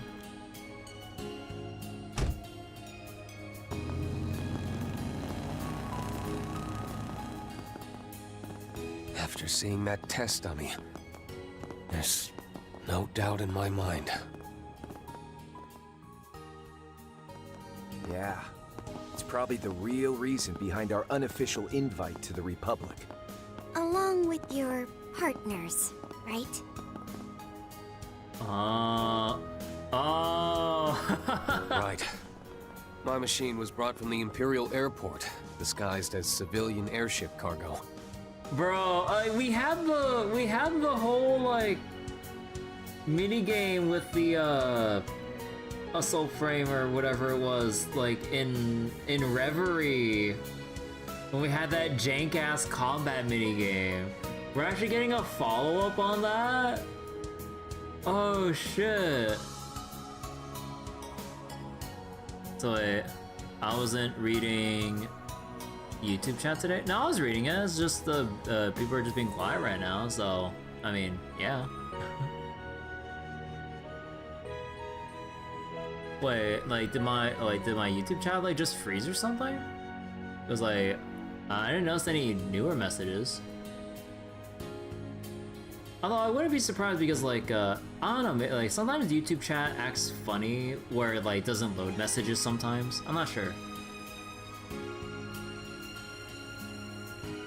You brought yours in from the Free Cities, is that right?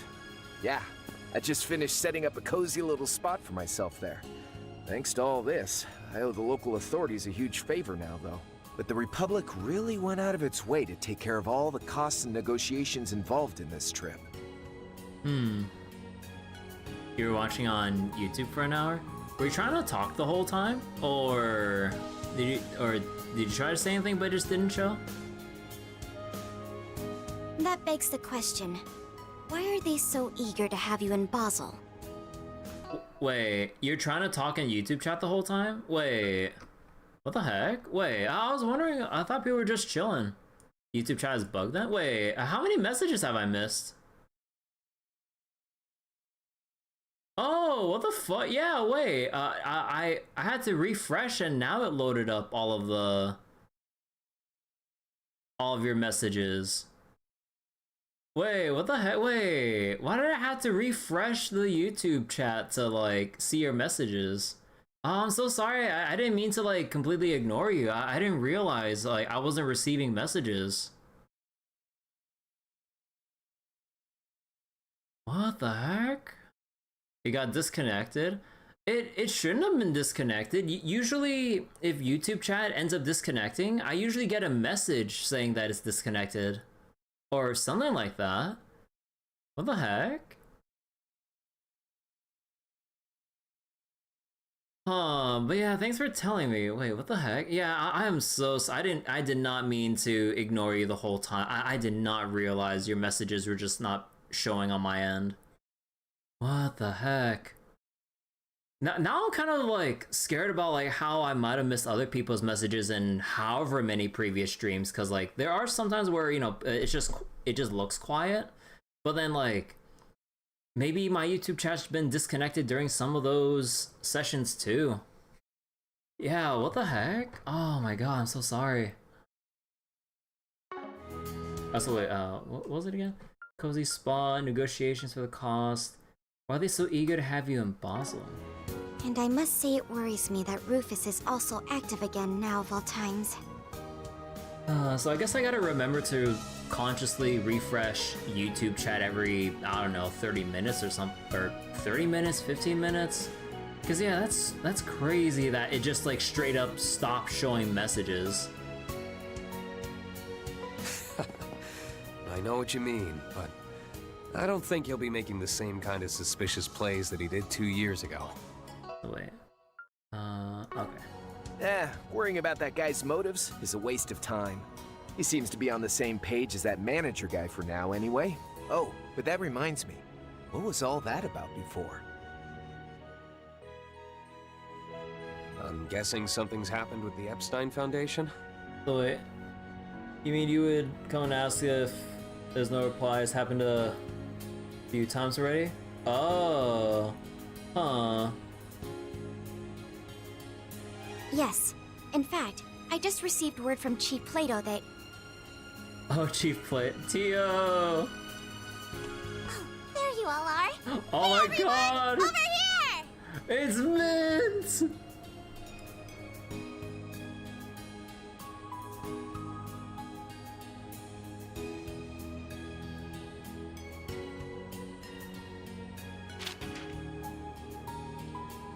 The time is nigh. The 8 leaves must come together as one and cut a path to the land where the heavens turn. It is after your fateful clash with the Black God that you will find your true blade. Huh. Also, Yunka 5 voice. Huh. Let's climb. Wait, let me read that again. The time is nigh, the 8 leaves must come together as one and cut a path to the land where the heavens turn. After your fateful clash with the Black God. Huh. Huh. Yeah, it's ominous as hell. What the heck? I can't stop thinking about how strange that space program is. Not only that, but the fact they were so easily able to reach somewhere even Elysium couldn't is shocking. What are we going to do, Rufus? Given the way things are at the moment, I don't intend to make any big moves. Besides, we still need to get your new body sorted out. For now, we'll meet up with Swin and Nadia as planned. We can treat it as a little vacation. Okay. I wonder what Nadia and Swin will think of my new body. Don't know what your previous one looked like, but I can say for certain that this one is just jam-packed full of cute. That Rosenberg guy doesn't mess around. And of course, it helps that you're such a charming little lady on your own, too. Why, I'm glad you agree. You know, your name isn't too bad either. 70 points. 70 points? No, definitely a 69 on the cuteness index. No, not the dumb number. Not, god damn it. So do I think True Blade is in a spiritual sense or actual sense? We did have to go through all the stuff through Reverie. Not reading about the spiritual stuff down pat. Yeah, I don't know, like, how else further they'll develop, like, things along the 8 leaves, the 8 leaves stuff. But what about that number? No, we don't talk about that number. That number's tainted. We never say that number ever again. Hey, now, ain't that kind of stingy? And what did my poor name do to lose that extra point? The fact that she acts without regard for others' feelings is simply part of her charm. And just for reference, my name scored an 85.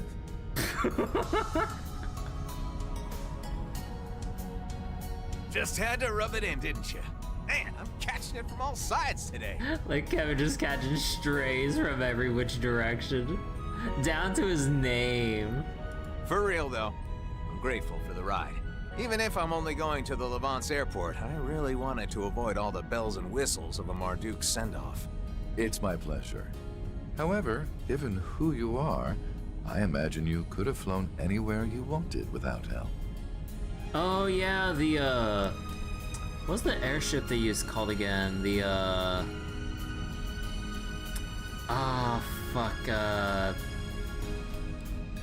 what was it called again?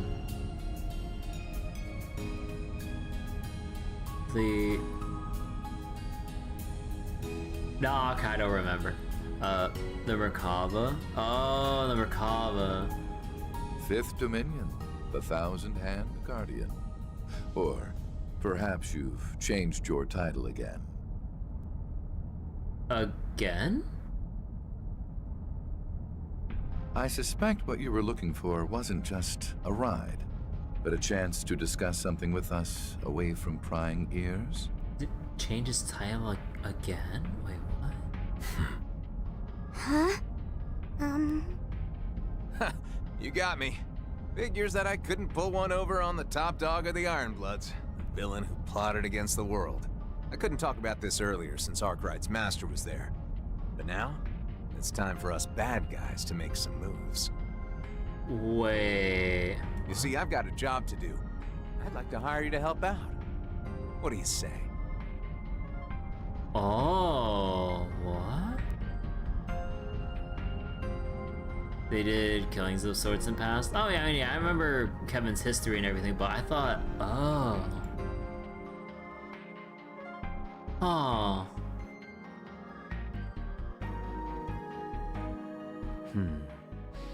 Perhaps I stirred the pot a bit too much. All of their selection as test members was entirely up to the risk management AI. But, well, I suppose it's true that we were able to resolve a number of outstanding issues thanks to them. You can be a real slimeball when you want to be.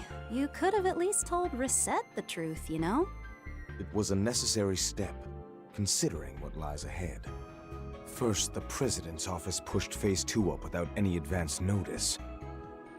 And now, taking into account the schedule for Phase 3 they just sent us, we're only barely going to make it in time. So wait, Reese not with them? Yeah, they made a point about mentioning Reese and how she's not here. Durante was using this field to limit tests for PC. Oh yeah, I remember hearing about like the grain fields being an unintentional like benchmark test or whatever, and that you could like, if you really wanted to, activate silly levels of grains for your graphical settings, so you can drop your performance for no graphical improvement whatsoever. Yeah. But that's... Ugh, what is that good-looking, good-for-nothing president even thinking? Good looking, good for nothing. I don't care what kind of shifty stuff is going on behind the scenes. Ain't he rushing just a bit too much? Even so, if we were to push back at all, everything we've worked for may just go up in smoke. We can leave the issue of the Garten entirely to the Foundation, so I want everyone to devote their full focus to this. The issue of the Garten, so wait, they pushed the entire, well, project of the Garten onto the Epstein Foundation? Huh. So wait, that's why this Ares performance was hard-coded Sebahim anyways? Oh. We simply must bring forth all the resources we can muster, all for the Republic's dear Project Startaker. Or perhaps I should call it the President's plan to drive a blade into the heavens. A blade into the heavens? What? So wait, what's that, Lorenzo? I see the in-sync dancing of the upcoming characters for Zenless. No, I didn't. I haven't kept up too much with like all the like marketing like and videos and stuff for Zenless.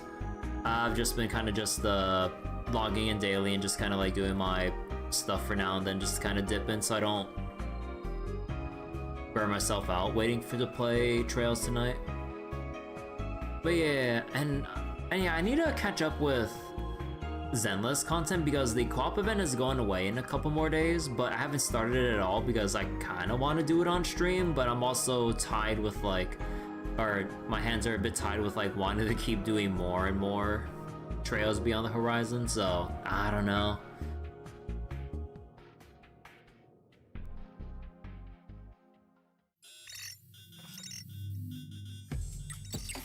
Oh, Campanella?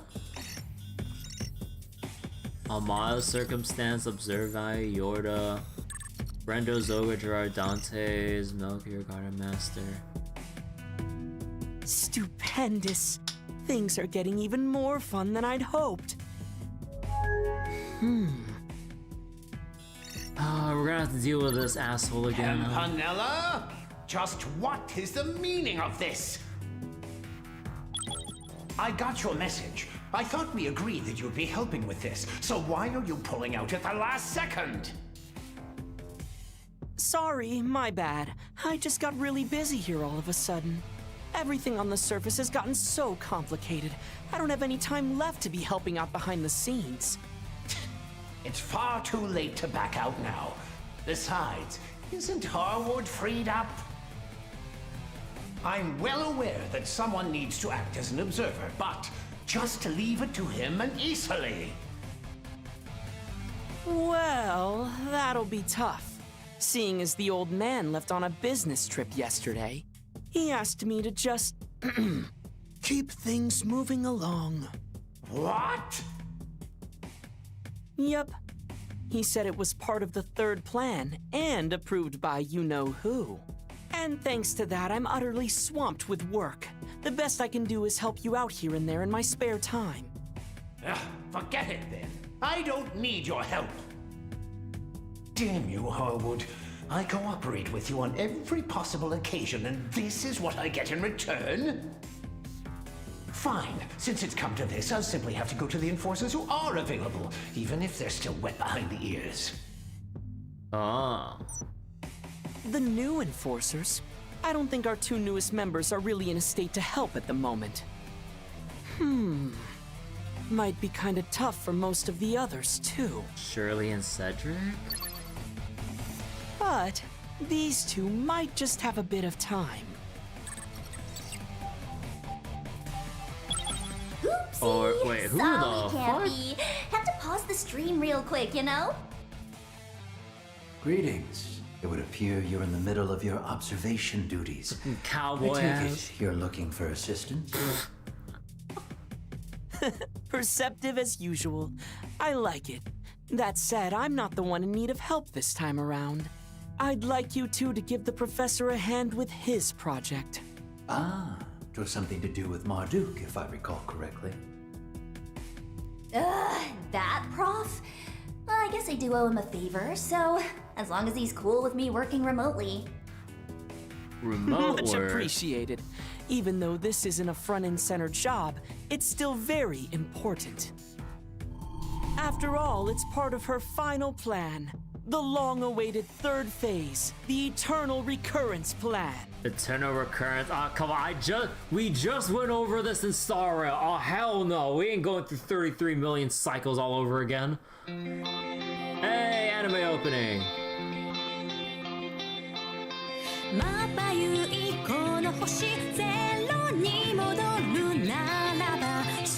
Oh, that's a cool casual outfit. Oh.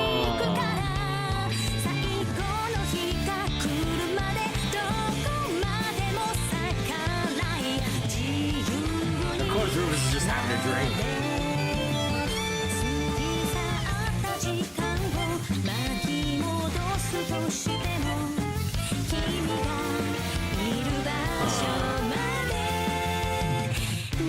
What's going on with you?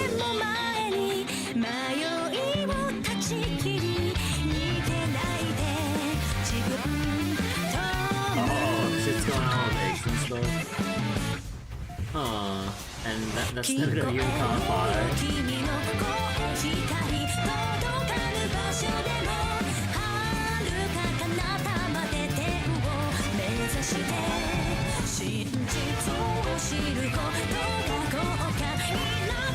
Oh my god, so that unfortunately is literally just like live stream girl.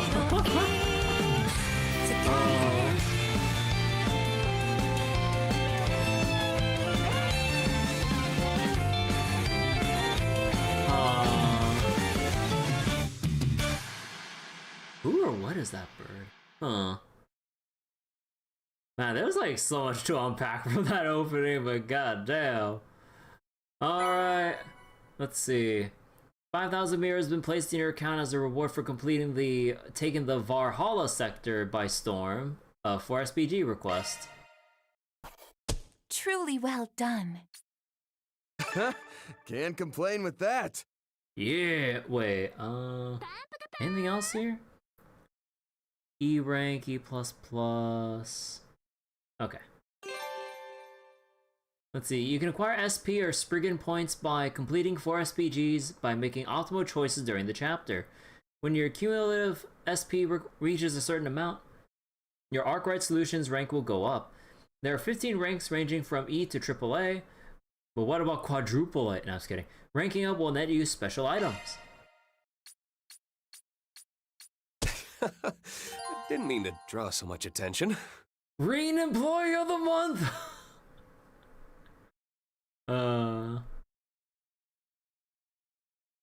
So Rean has gotten 200 extra HP, 4 to all stats but speed, and +2 for speed.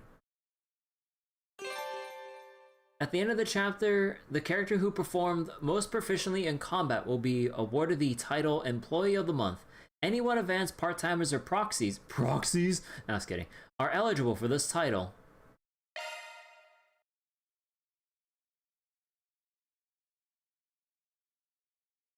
Oh, wait. Oh, wait, what the fuck is this? Wait. Like, normally every time we just have the black screen and save or next prompts, but you can just straight up go back to the title and... What the fuck is the Ouroboros channel? Wait. But wait, hold on. I want to see the title screen real quick. Actually, no, if I see the title screen, will I come back to this menu here? Now, I guess I'll see it after the cutscene. So, okay, what's the Ouroboros channel? A short time prior.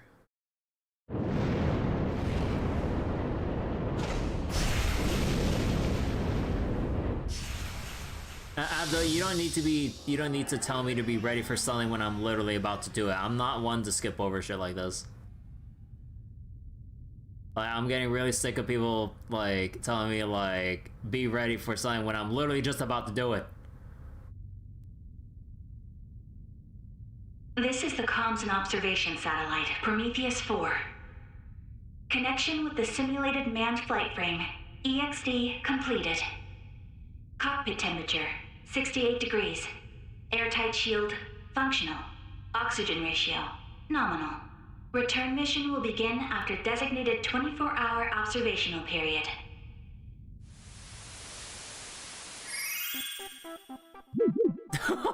Sup, chat? It's Ouroboros, Ouroboros, Ouroboros.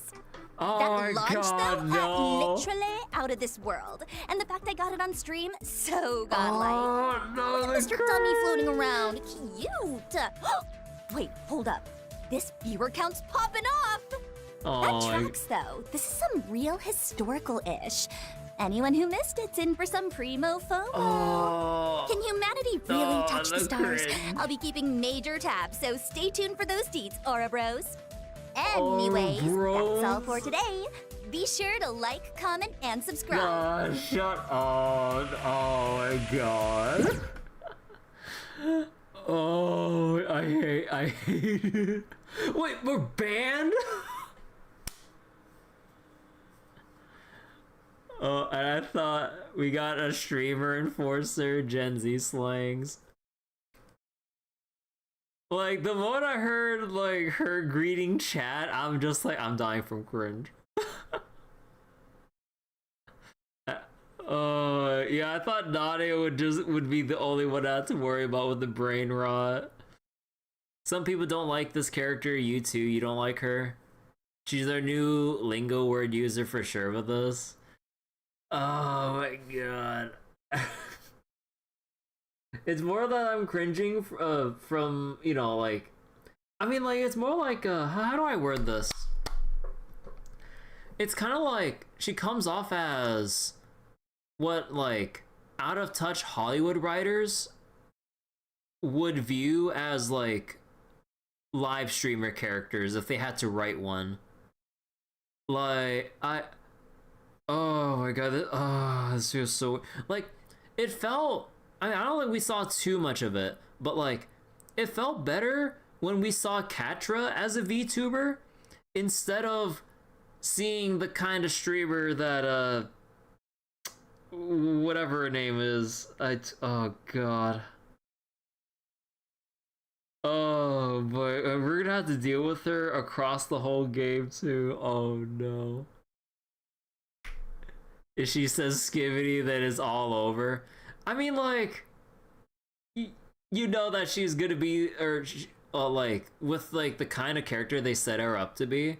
Of course, it would make sense to localize her sorta, kinda like that. But I mean, we'll have to see how far they take it.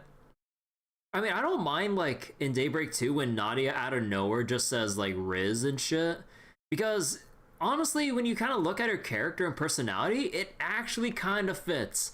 But it's only when it's, like, overemphasized to this degree with the whole streamer persona thing with this new character that I'm like, oh, please shut up. Like, it's okay for, like, the one-off things for characters that we're already familiar with. And as, like, even though we cringe when Nadia says it, we know that it's in character for her. With the new face here and this whole new, like, in-your-face streamer persona, though, oh god, it's just reminded me of... Oh my god. I would like to make a lot of stuff they have no understanding of. Yeah. Can't believe they have Sparsy in Horizon. Okay, let me just make the save again. Holy crap. But yeah, wait, let me just double check something again real quick. Okay. Oh my god. So you can't even like mouse over the Ouroboros channel anymore. Okay. But now I'm curious, what does the title screen look like now? Or do we have to go into the next chapter? Okay, yeah, we have to go into the next chapter. So when you load in, does it... Oh. Okay. When you load from a save after ending a chapter, you do not go back to the menu. So if you want to view the Ouroboros channel, at least to my knowledge, you have to make sure you view it before you go back to the title screen or before you click next. Well, obviously. But, okay. So that is your one opportunity. Because as far as I know, they don't let you back into those end of chapter, like, transition screens.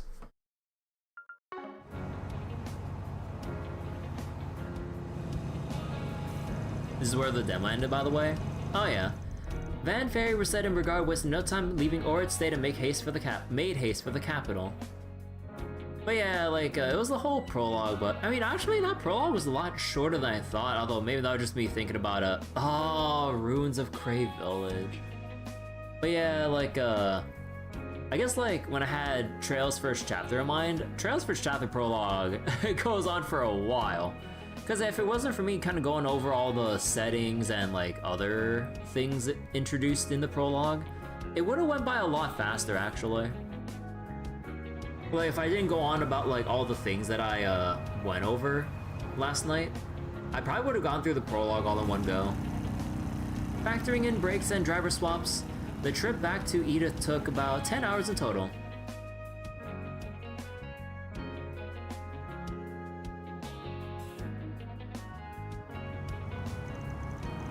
July 8th, 12:09, 11:40 p.m.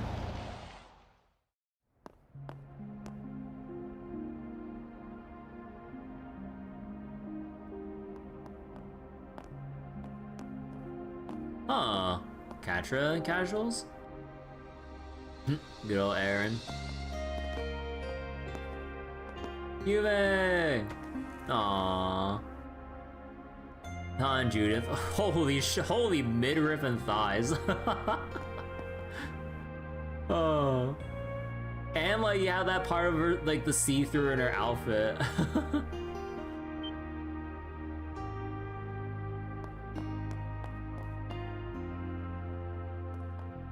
Of course they go right in for food. Following their late night arrival at Old Town's famed bistro, they enjoyed a specialty dinner courtesy of its owner.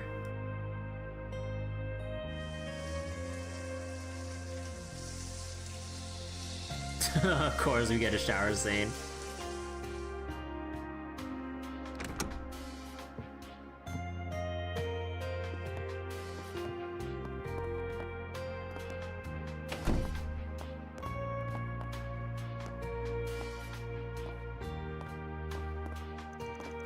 After taking turns in the showers, they each returned to their rooms and collapsed into bed, their exhaustion having finally caught up with them. Bergard fan service.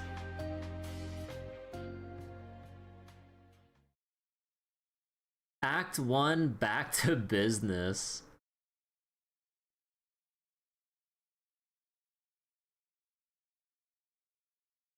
Time until Project Startaker's launch.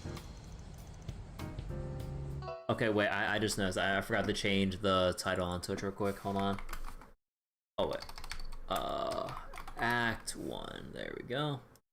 There we go. Capito Calvert, Edith, 8th District, Old Town. Hey, the Bathhouse. Oh, it's oh fuck, what was the artist girl's name again? Ah, fuck, what was her name again?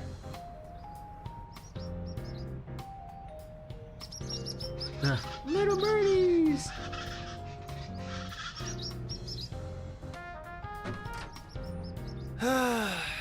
Damn good breeze this morning.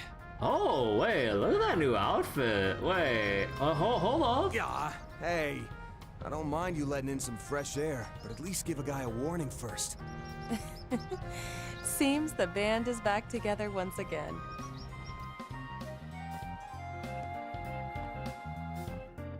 If you need an open window that bad, maybe try not wearing a damn leather jacket in the middle of summer.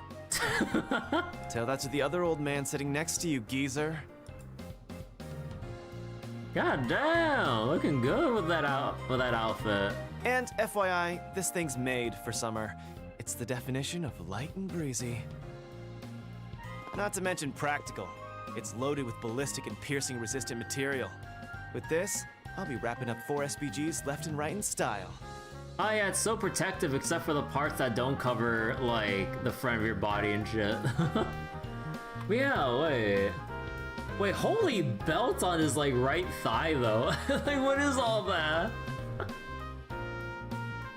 And speaking of style, just look at me. I got that, talent, and looks to spare. I'm the whole damn package. Yeah, like, I'm really digging, like, Aaron's new outfit. Like, it looks really good. Too bad said package doesn't come with a bit of humility. True, but one can hardly deny he wears it well. Yeah, it totally fits his vibe. And that goes double for you and your new look, Katra. You think?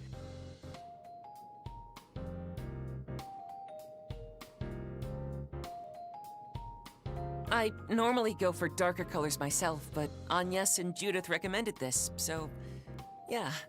Oh, I also made the headset I use to control my drones more compact, hence me not having that over my ears. Confirmed. Heat dissipation efficiency has thus increased by 30%. Well, at least one of us seems prepped for summer. That fits nice and slick, and it doesn't cramp your style either. Suits you to a T. You bet it does. I've got a pretty darn discerning eye, if I do say so myself. Strawberry blonde woman.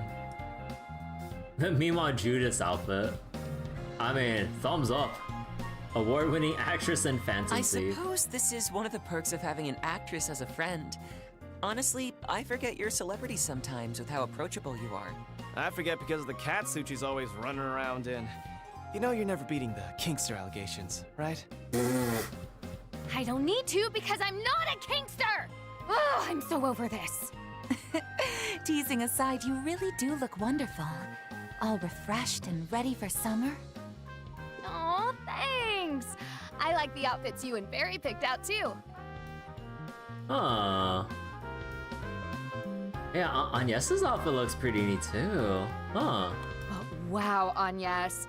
Save some of the spotlight for the rest of us, why don't you? I must agree. Please, it's really nothing that special.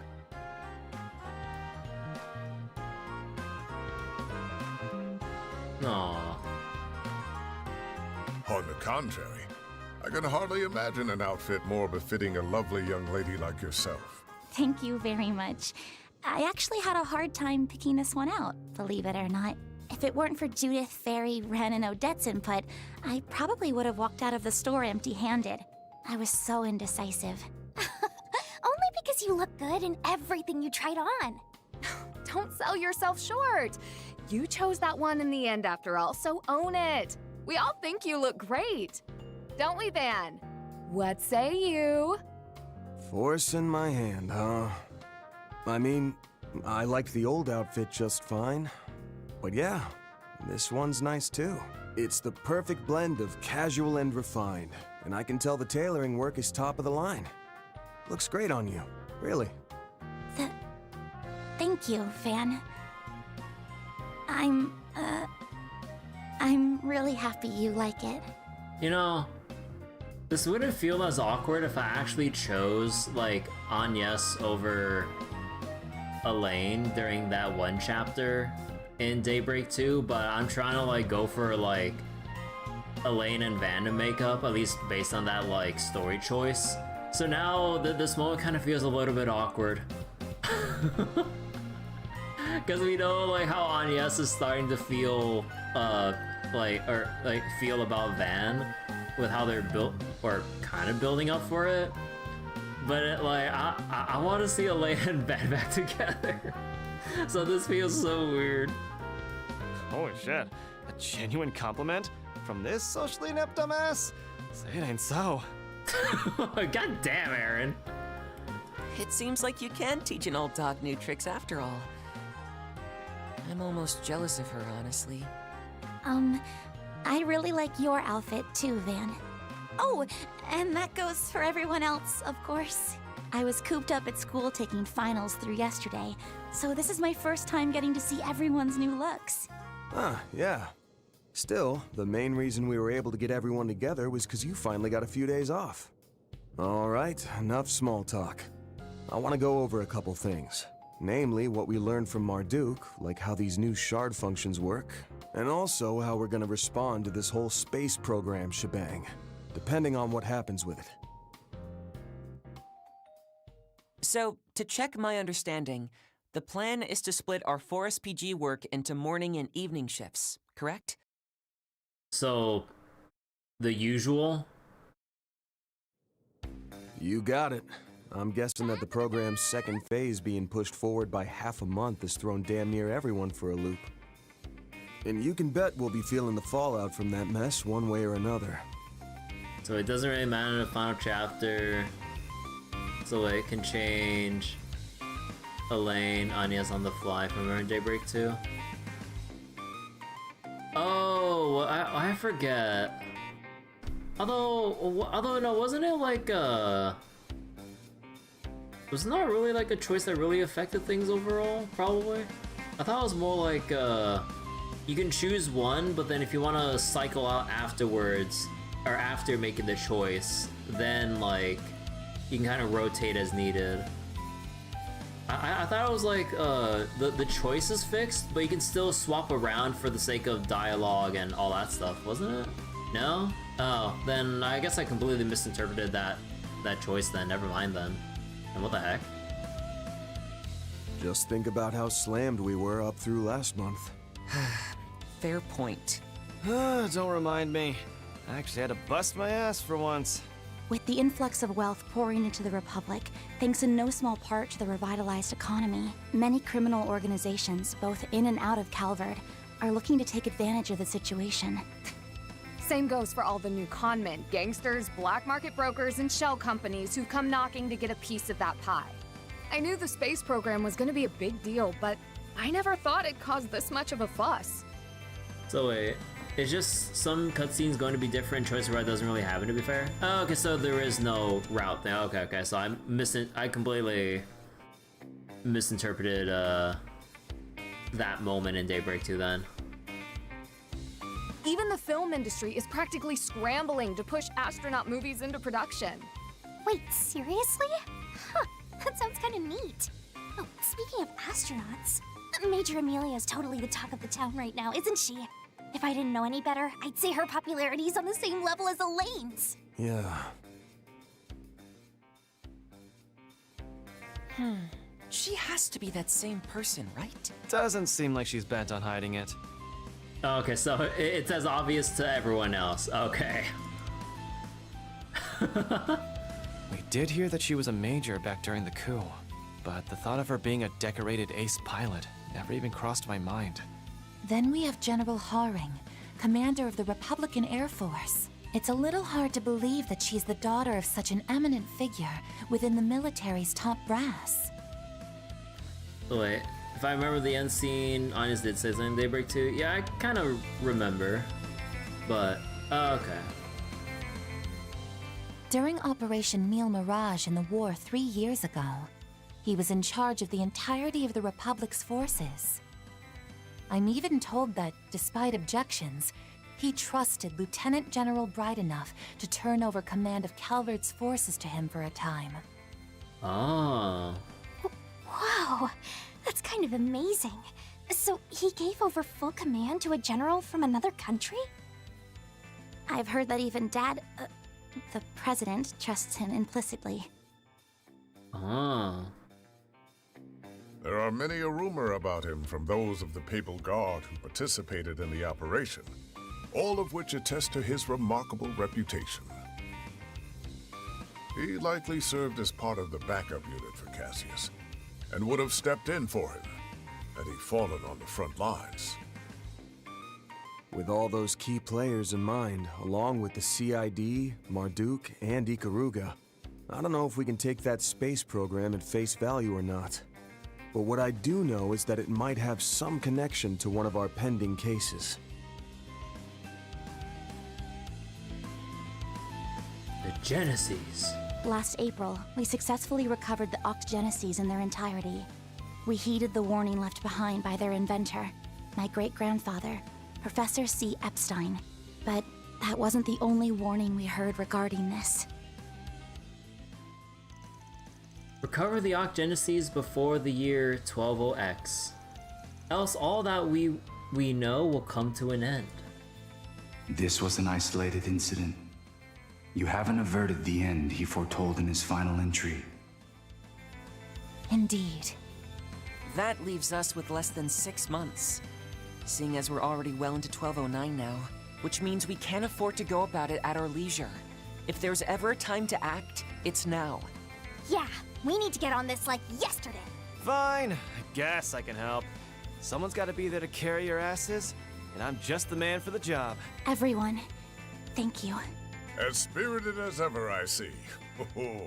Seems my return to this merry crew was worthwhile indeed. And I can speak for everyone in saying we're happy to have you back. Alrighty then, let's figure out where we're headed for our morning and afternoon shifts. But first, anyone got a preference for going or staying behind? Oh, dibs on going. I haven't been able to pull my weight around here lately, what with all the events I've had to be at, so count me in! What a go-getter. I mean, I don't got a problem with that, but, What? What's wrong? Didn't you have plans for this morning? Oh. Huh? Do I? Judith?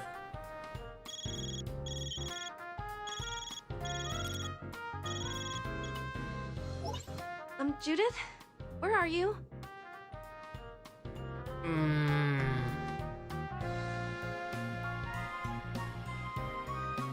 Judith.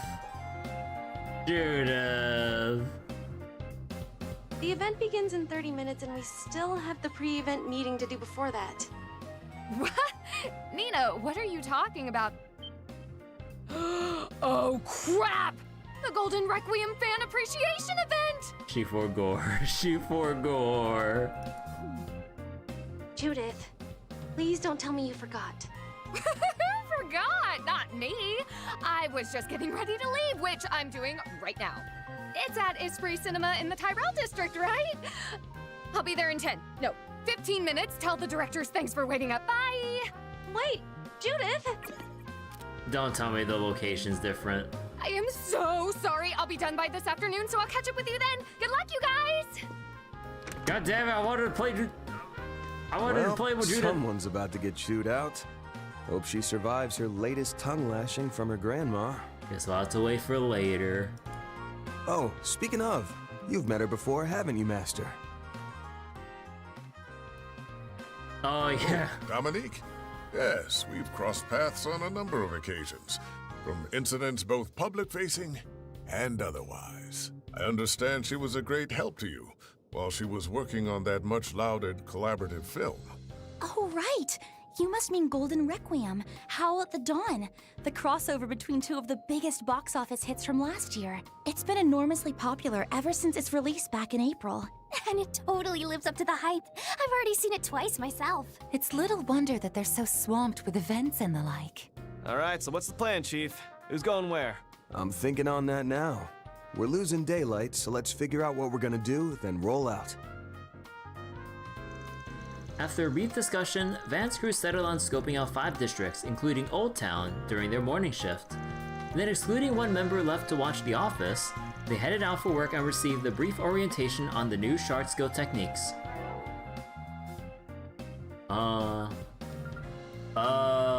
Okay, so you can... Okay, so everyone but Risette and Bergard are required.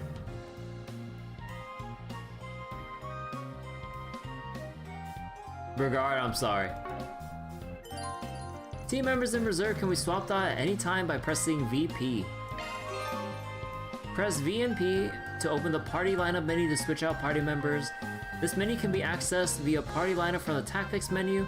Don't worry if an ally is currently away from the party or on another route. You can still exchange accessories and quartz with them if necessary. That looks like a lot of empty space. Yeah, that's a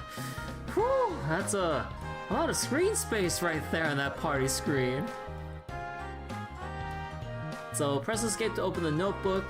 See, view your main story objectives for SPGs, topics, connection levels, event history, battle for enemy info, fishing, and gourmet rank cooking info, details about Van's blog, books, view acquired newspapers, magazines, and help for info. Oh. But yeah, we have the good old log gray chaos alignment. Associated symbols? Huh.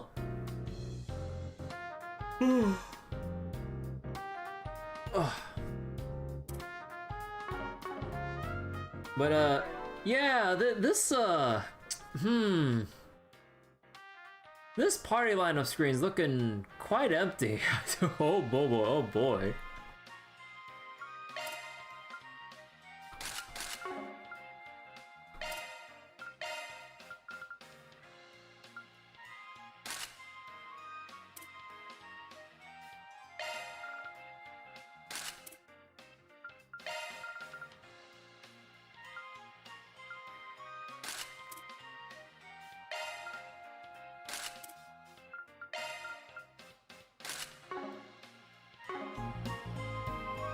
Oh my god, okay. There's like so much to do probably. Office desk. You can do many things from the desk at Arkwright Solutions. SP report, completed quest and obtain SP, listen to the news and weather broadcast, and rest to recover HP and EP. Yep, okay, so obviously nothing there. Okay, let's listen to the radio. Hope you're having a good one, listeners. Today's news briefing comes to us straight from the Tyrell Times. As Project Startaker approaches its final stage under the Presidential Office's initiative, related events and merchandise sales are booming across the Republic. The Aerospace Force is also regarding this as a PR opportunity, with Major Amelia Haring announcing her fullest cooperation. Here are the latest forecasts for regions throughout the Republic. Mild, sunny conditions will be persisting across the greater Edith area. Temperatures are also looking to rise again as the day progresses. Those going out should take care to avoid heat stroke.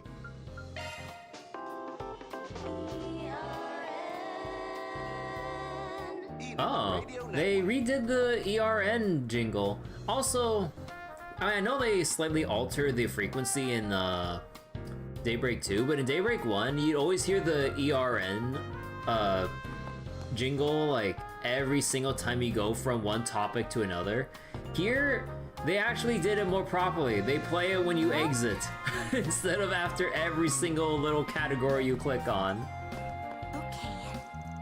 Having not engaged in any fixer business since the last Revolution Festival, I now find myself nostalgic for it. It means a lot that you're here, Master. Your other disciples probably tear me a new one though. If they heard about this. Worry not, so long as I am present, you may utilize me at will, just as you would any other employee.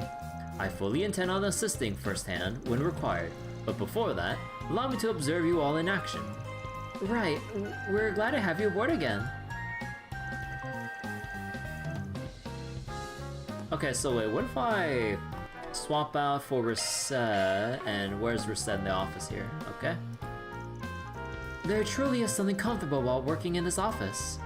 Even after only a few days away, simply being here elicits a sense of nostalgia. I can definitely get where you're coming from. Arkwright Solutions is a cozy place. So much for the gritty, hard-boiled life. This is supposed to be a shady operation. Well, it is that particular incongruity that allows me to make such strides in my duties as an on-loan concierge. But I digress. Do take care heading out, everyone. It's been days since I last engaged in any fixer work. The prospect is almost heart-skipping. Okay, and back in you go, Risette.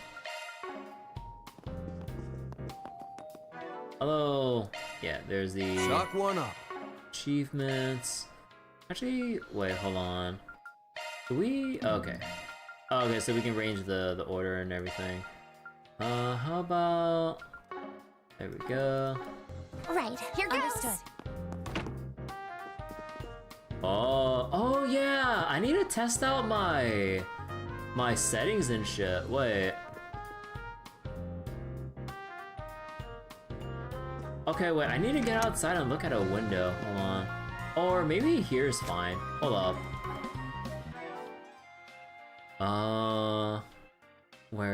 Where's the settings?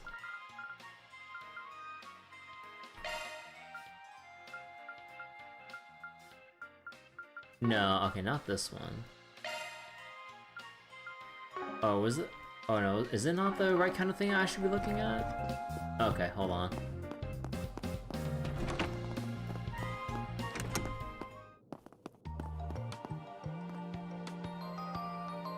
Ooh, new town music?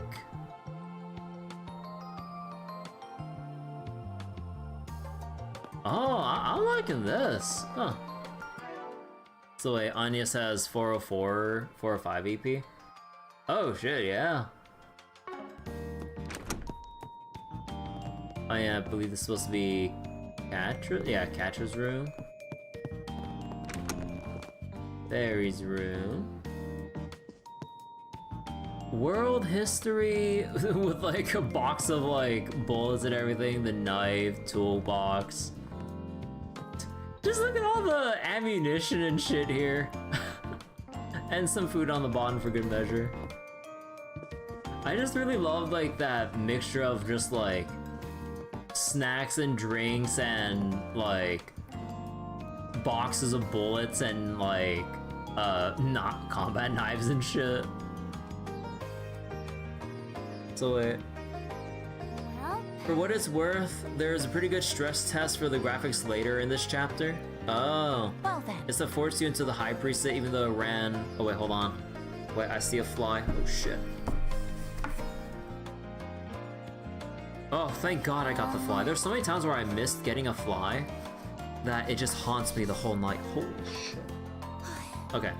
So wait, Grand Prix Wall and Ultra and Edith. Graphically, it's way more detail advanced than Daybreak 1 and 2.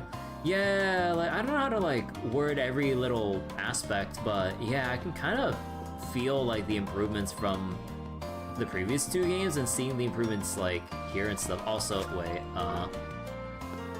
okay. Yeah, like, Risette's room and everything. Wait, am I getting screen tearing? Okay, hold on. I just do this. Wait. Oh, actually, I'll have to test out some settings later. Or maybe I can just test it out right now once we get outside. Oh yeah, Judith's room. You know, I really do wish we kind of had like that first-person view option, like in Trail's first chapter remake. I'd love to take a closer look at like a lot of the props and stuff. Makeup table. And yeah, you have Aaron's room and stuff, and that's supposed to be... oh fuck, what was there? Wait, no, that wasn't a... No, that's supposed to be... Oh my god, I'm forgetting, I'm blanking out so hard right now. Oh my god, I'm always blanking out on details. Oh, there's people on the... Oh, right. Oh my god, the cats and everything. And yeah, Bergard took, or has this room now. Because before it was supposed to be, wait, let me see. And then this is just like the showers and the bathroom, right? Yeah. Yeah, it used to be Swin and Nadia's before Bergard took this spot again. Any other details here? You have like drinks here, the jukebox. Oh, he plays a little guitar. Did I not notice that before? Yeah, the glasses when he's riding on his bike, chest, the jacket.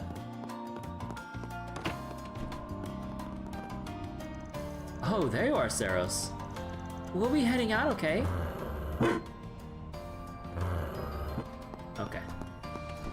No... Where's Fio? Fio down there?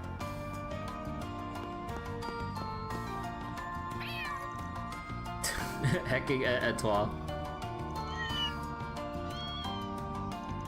Huh. What are these little furballs up to? That's Etoile, leader of Old Town Strays with a queenly too good for us little people streak. Seems she's doling out some kind of orders to her underlings today. Could it be? We may want to keep an eye on them. Well. Oh, whoops, guess they're getting in the way. Give me a break. How's this cat always riding a high horse?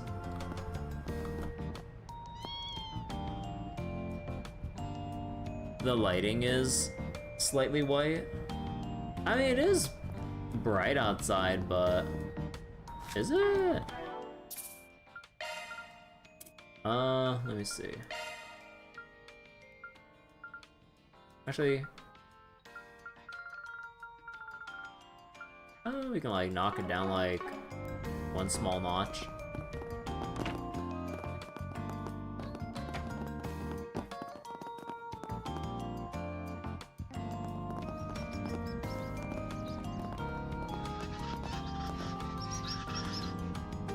Good morning, birdies.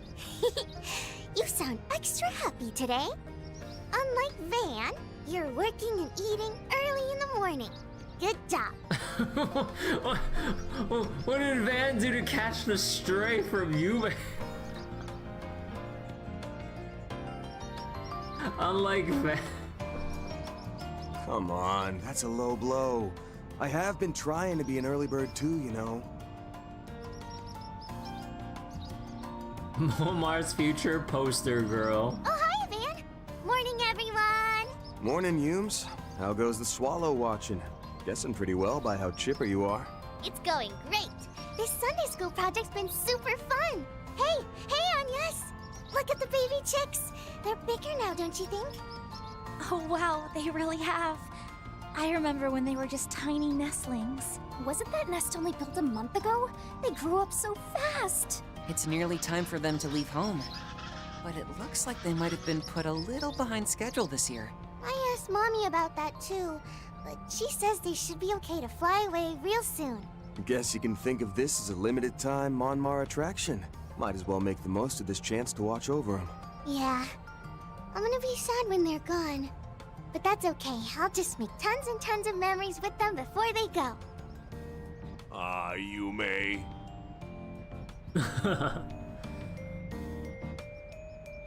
Good old Victor.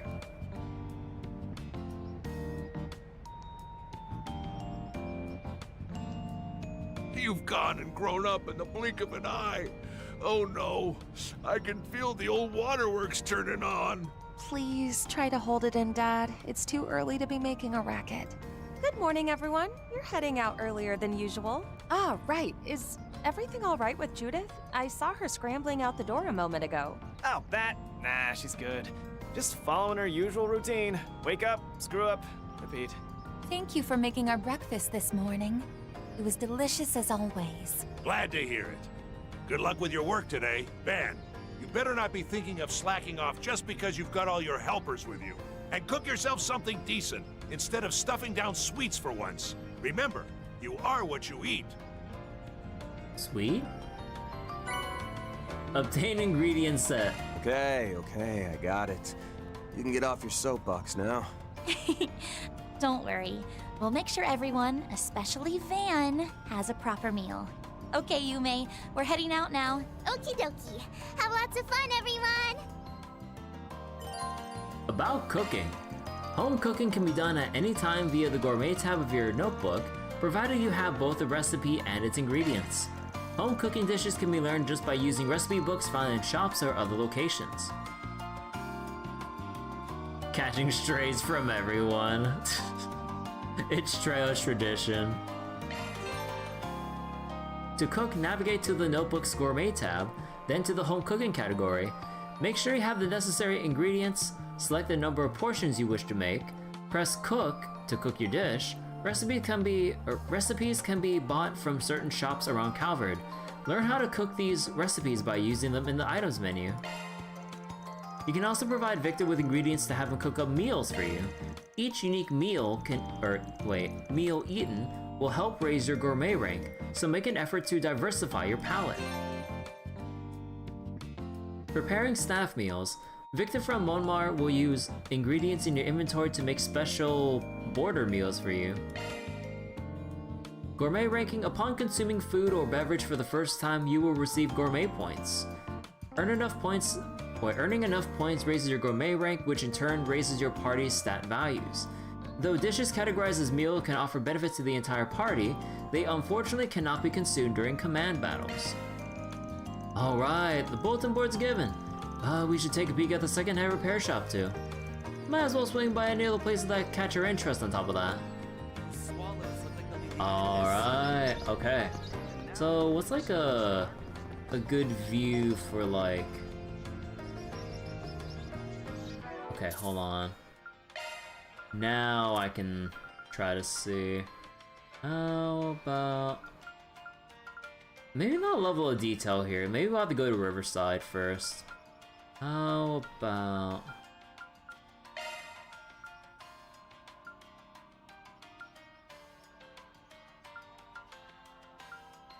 Okay, can't tell too much there. What about the reflections? No, would it just be more pertaining to like water and shit? Yeah, no, maybe I have to go to Riverside first. Oh boy, okay. It is time to look through all the dialogue. And we can't open up the travel menu to the other locations yet. Alright. The mommy swallow is feeding them. Huh, for a single mom, she doesn't do a half bad job. They sure are lively, but we won't get to see them for long. This place is so cozy. I might never. Oh, hey, it's these two again. Boy, though, it's been a wild ride ever since Grandma took office. The next rocket launch is pretty soon too, they say. Yup, the first manned spaceflight in human history. They're pushing up the timeline, something us average Joes can't even picture. Speaking of, I bet the insurance world is in shambles right now, huh? You got that right. Nobody saw this coming, so it's total chaos from top to bottom. I might have to work late tonight. Sorry, but could you look after Harry until I get home? Say no more. You're still new dad too. So don't go spreading yourself too thin, all right? Right, I'll try. Thanks a bunch, Robinson. Feels like things have been on the fast track ever since Grandma took office. At this point, we've totally surpassed our old nemesis, the Erebonian Empire. It's no wonder he has such a high approval rating. As for the rest of us folks on the ground, all we have to do is keep slogging away at our jobs. Hawker's in busy mode yet again. Guess working at a big company comes with its own aches and pains. Still, we're neighbors, so I'll never say no to looking after his son. I just worry he'll end up collapsing one of these days. The man needs to take some time to relax at home. Listen up, Van. I know it's been a few days since you last worked, but you better not half-ass it. Your assistants need a boss they can look up to, and I won't stand for you disappointing Mr. Zeman. Yeah, I get it, Pops. You really put the Lord and Landlord. Damn straight. Not only are you my tenant, whatever you get up to will leave a mark on Yuma's upbringing. No homecoming is complete without a bit of familial doting. Could do without the 24/7 problem child treatment, if you ask me. Yuma's gotten so big. She could even ride her bike with the best of them now. Oh, she has a bike? And then one day or another, she'll up and leave the nest, just like those swallows. That's a long way off, Pops. Give your heart a rest. Pick something already. Products not previously seen in stores are marked with new. This change can be seen on the mini-map. The orange icon means new products are available. The blue-greenish one, previously seen products available. Some shops you already visited will procure new products as the story progresses. A specialty dish Victor serves to boarders comes with a rich demi-glaze. The bicycle, remember the bonding event in Daybreak 2? Oh yeah, we were teaching Yume, like, about all that, right? And then Victor got pissed at us because we, like, took their first time experience of teaching her how to ride the bike away from Victor, and he got pissed. A meal, huh? Hold on. You better savor that flavor. Be seeing ya. Oh, here's Fio. Alright, Fio, I need you to do some shopping for me over at the Center Marsh. Today's list is a little on the longer side, though. Will you be okay carrying so much? Not a problem, Paulette. Fio's capabilities have improved as a result of Catcher's maintenance. Then I'll leave you to it. Best of luck running errands, Fio. Just get in touch if you need me. You take care as well, Catra. Now updating Momar mission success log. Further maintenance and enhancement recommended to improve load-bearing capacity and mobility. I get the message. Next time, okay? Arkwright Solutions is back in action. Make it a good one out there, everyone. If you start feeling tired, come on back anytime. I'll have a delicious pot of coffee waiting. Oh, what would you like? Let's see. Yep. More food, roasted coffee. Also, I noticed that they gave us 10,000 mirror to start off with. Although I guess like 5,000 of that was from, you know, the completion bonus. Well, actually no, like they gave us like 10,000 for the whole chapter basically. But yeah, I mean that seems like a decent amount to work with. But I see that I'm already dipping into all the money that I started with. Although we did claim a whole lot of stuff from the achievements menu. And if it really does come down to it, I can sell my Zerum powder and capsules. Do your best out there, okay? So wait, depending on what quest I can get to grind earlier, I can exchange if I grind it in Prologue as well. Yeah. It feels like we're getting lots of more customers in the morning lately. They must be curious about the swallows too. I gotta make sure to clean up around the nest later. Glance. What, you didn't get enough bird watching in earlier? Don't go slacking off on your bistro chores, okay? I've been working super duper hard, Van. You're the one who's lazy. So don't you go slacking off on your sprigging stuff with Agnes and them, okay? We'll make sure he doesn't. See you again soon. It's like the swallows are gonna be flying away soon. They're Momar's 10 ants too, so I gotta keep a close eye on them. 10 ants. Like grandfather, like granddaughter. No. So wait, did they? Okay.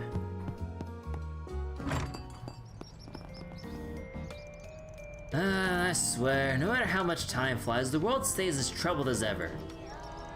Tower times are 100 mirror a copy. If you're buying, make it quick. Yeah, I guess no one ever told you that your sour face would freeze like that. Also, I'll take one of your new candies. Every damn day with you, Van. Just candy this and candy that. Drive me downright batty. How many times do I have to say it? This is a tobacco shop. Come on, old gal, don't be like that. When it comes to stocking sweets, your taste ain't half bad. Watch your tone, you sniveling little scamp. Anyhow, you lot out on the job today. It's looking to be a hot one, so take care. We will see you again. Have a wonderful day, madam. How'd somebody like him wind up with so many well-mannered part-timers? It boggles the mind. So far, your playthrough of Act 1, bait pricing's painful? Aw. Doubt I'm fishing at the... Wait. You doubt that I'm fishing at the first chance I can get? Nope. Come to think of it, I'll be out taking care of some business in the afternoon. Leaves me the question of what to do about the shop. Can always just close it up for the day. But that put the entire neighborhood out of luck.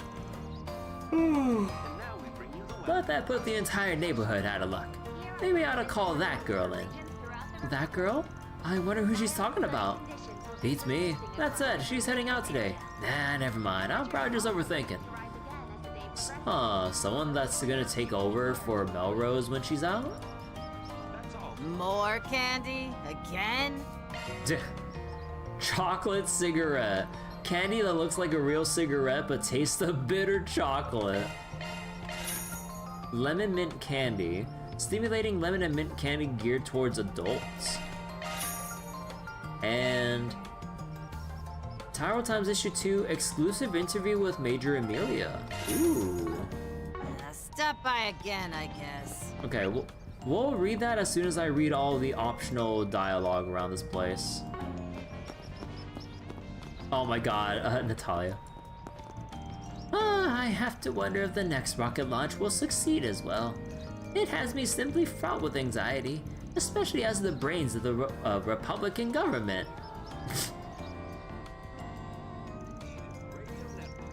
See, truth be told, the entire space program, codenamed Project N, was my idea after her name. If it falls short, I'm gonna feel responsible. Just to be extra sure, can I ask what the N is supposed to stand for? Oh gosh, isn't it obvious? It's Project N for Natalia. Well, isn't that something? She's never short on gusto, is she? Yeah, and her tall tales are as high in the sky as ever. Can you believe this is the old bat's default setting? There's just no fixing some people. As the brilliant mind behind the space program, I'm simply fraught with anxiety over it. President Gramhart and I are old bosom buddies, by the by, so if you like his autograph, just say the word. We, appreciate the offer. If only she knew how little we need it.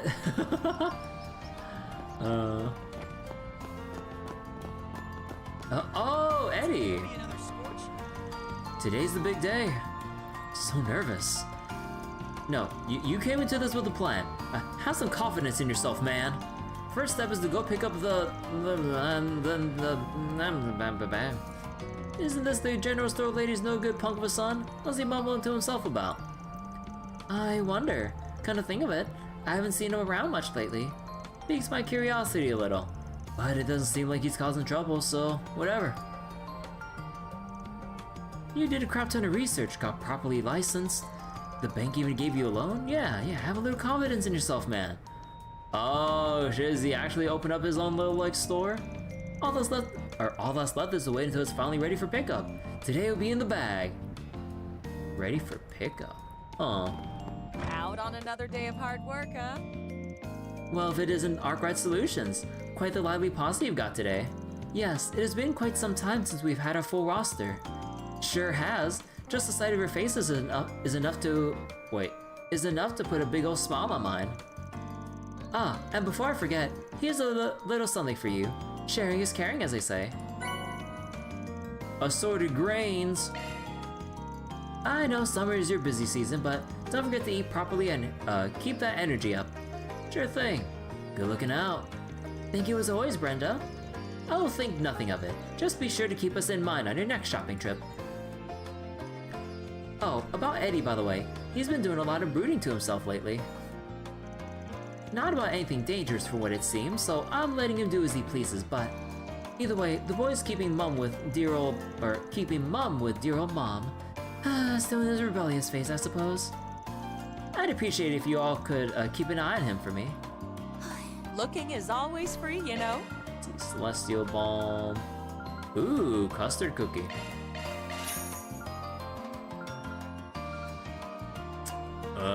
Nah, fine, I'll go buy like some ingredients.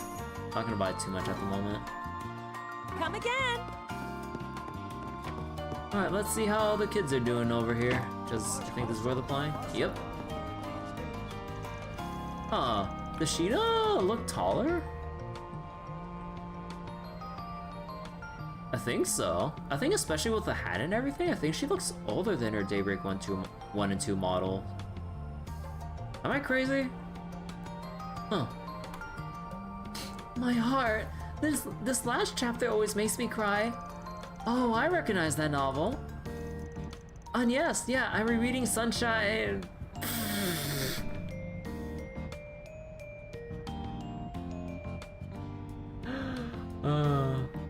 Yeah, I'm rereading Sunshine on Yes.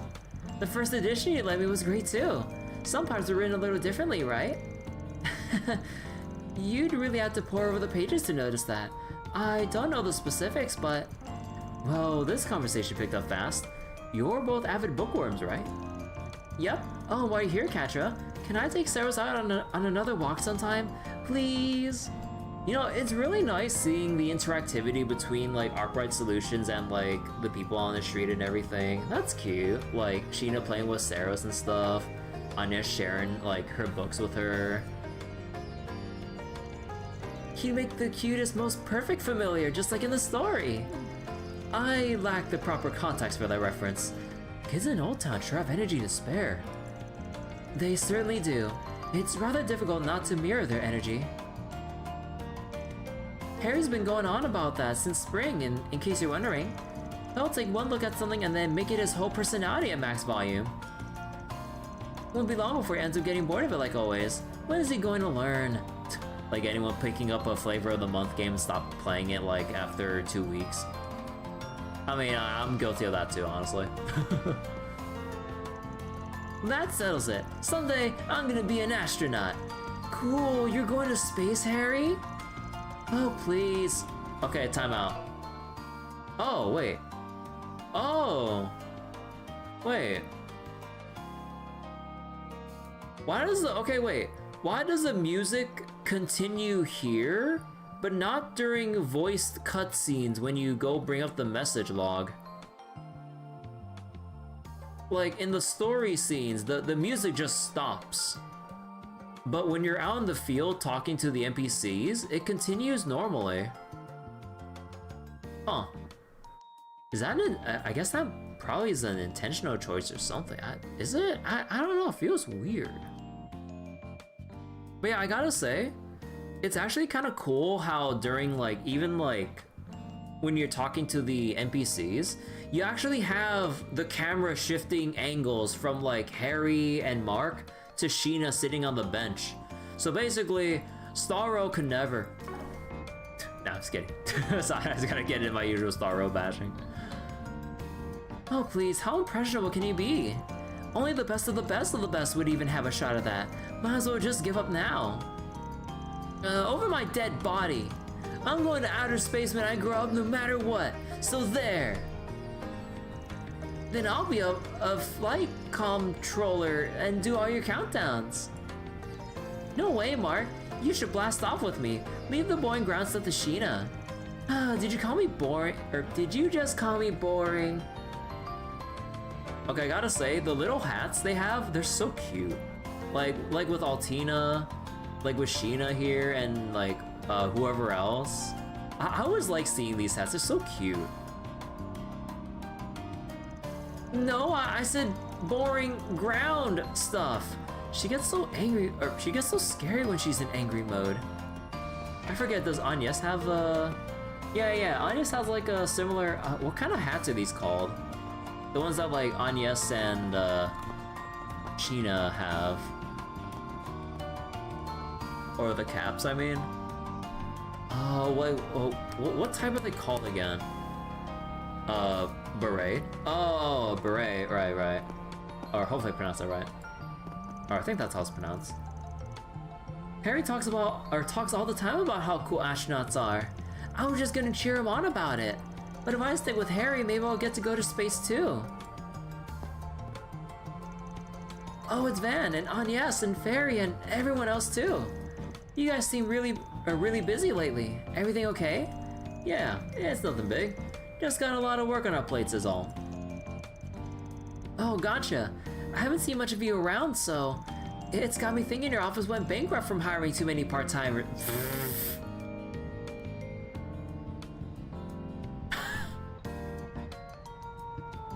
I mean, in his perspective, I don't blame him for thinking that. Like, how many people are actually working for us, and then as an outsider looking in, it's like, how can he like hire all these people?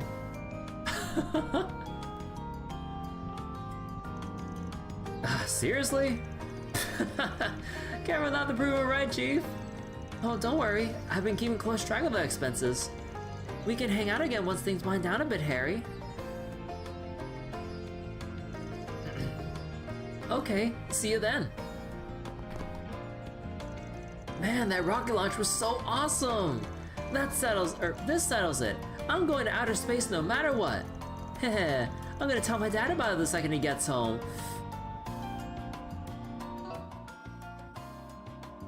Oh, he's gonna be coming home late. We just read his conversation in Molmar that he's gonna be working late.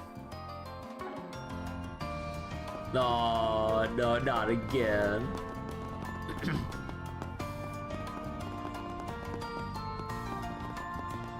Okay, don't forget to look at the vending machines.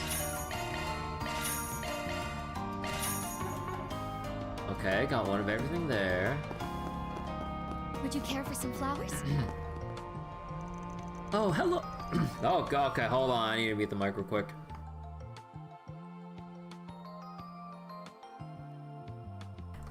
Man. Like, I know, like, recently... Well, actually, no, not recently, because technically we were in Semi-Remnant, or we were playing Semi-Remnant earlier. But yeah, I need to get back into the swing of things with, like, reading everything, because, oh boy. Oh, it's gonna be taxing on my vocal cords, reading through everything. The scouts are the cutest when they're at a jaunty angle. Yeah, like, I always like seeing berets at, like, when they're, like, tilted at those, like... I don't know how to explain it, but yeah, when they're, like, tilted a certain way, it looks more cute, I guess. Like, compared to just putting them straight on. Oh, hello, Awkward Solutions. Welcome to Siete Florist. Are you perhaps here to get your hands on the summer exclusive sweets I'm putting for sale starting today? Just making a morning rounds, actually. But if it's those lavender jellies made out of real edible flowers you're talking, then you bet your butt I'm gonna check them out. Bet your butt my ass. Learn to goddamn straight, you walking fossil. Van Sweet Dude hasn't rotted out just yet. I think it's just a fact of life to us at this point. Well, personally speaking, I couldn't be happier to always have your business. The plan is to keep these on shelves all throughout July. So come have a taste anytime you like. Oh, in case you didn't already know, some new people have moved into the empty building down the way not long ago. Do you suppose it's another Sharehouse situation? I can't help but wonder. Oh. What would you like? Please stop by again sometime. So wait, to be fair, aside from Agnes, Quest and Daybreak 1 Prologue, Van does charge 7,000 Mira for each 4 SPG? Oh yeah. So services are more expensive than the guild, which is why, which are mostly sponsored by Epstein Foundation pay? Yeah. Okay, so, actually wait, we still gotta talk to people in the chapel and everything, then we'll look at the supplement. again, we got an order to these things. We gotta talk to all the NPCs before we bump into the sub-events. Well, if I can avoid it. And avoid main story areas like the plague until we get all of our business done.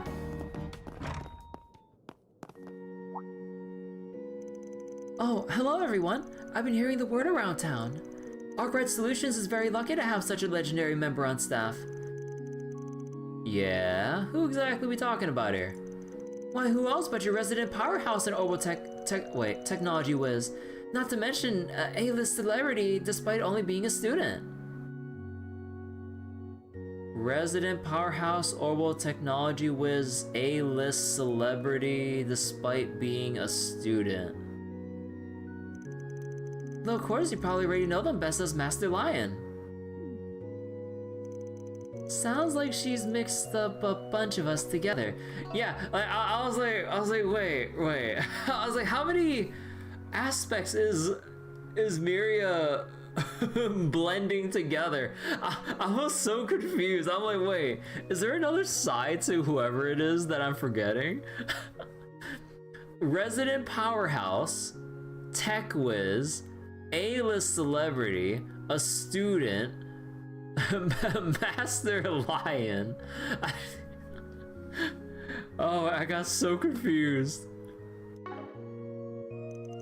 The result of hearing a variety of different accounts all at once, perhaps. Sister Miria has a good heart. One that's a little too quick to jump to the wrong conclusions. Trying to set the record straight be more trouble than it's worth. Besides, this could give a rep a bump. Arkwright Solutions has been the talk of the town lately. It only makes sense knowing someone so incredible as part of your staff. But wait, does that mean your company is actually more reputable than I took it for? No matter what, like, there's so... The stray shots do not stop coming. Like... The moment where the robot anime comes together to form the ultimate robot. Arkwright Solutions, assemble! Spread the word. No problem's too small for Arkwright Solutions. You never miss a beat, do you? Or do you? Okay, wait. Hold on real quick. Let me just fix my chair right now. Cause like, I have like a little blanket like to line the back of my chair. It's kind of like keep a little warm. But, oh, hold on. God, it's like slipping off. Okay. Cause yeah, it has like a mesh backing or whatever, so like it actually doesn't retain any heat really. But then on cooler nights, I can just feel the chill down my back that I actually need to line my chair with a blanket to actually like maintain some warmth. Ooh, the stained glass lighting looks pretty. Actually, wait, are these like the settings that I can look into? Hold on. Has to be...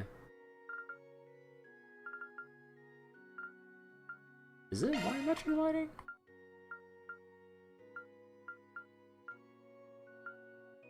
No, it's only from like the... Oh no, it's only from like the lamps, not through the glass. I think that's like a different thing altogether then. Oh, okay. Also, wait, do I have an achievement to grab? No? Okay. Ah, Aaron. Good morning to you. I greatly enjoyed our Sanda exercises the other day. Sanda? Oh yeah, I was watching that anime earlier. What? You gave the Vikar Easton kickboxing lessons? Yeah, I know. Me? Playing teacher? He was the one who asked though. So I walked through the basics of Gekka, and you know what? The guy wasn't half bad. Hey, now, Vikar Nikolai learning like Gekka basics was not on my bingo sheet. Your praise humbles me. Might I ask for another session sometime? Bro, if shit hits the fan around Old Town, I want to see Father Nikolai kicking ass. Even if it's just to defend from one monster, I just want to see this. Sure, no biggie. Gives me an excuse to ditch work. Shameless son of a... Sorry about him. Punk ain't exactly a model employee. Father Nikolai sure is open-minded. You can really tell how much he values sharing in the lives of Old Town's residents. Yeah, he's always there to offer advice too. Just about everyone here looks up to him. I'm always striving to push my limits with fresh new endeavors. And by the look of it, there's still a wealth of things to be learned from the people of this from the people of this district. Not to mention, it is through such exchanges that some feel emboldened to open up about their worries and troubles.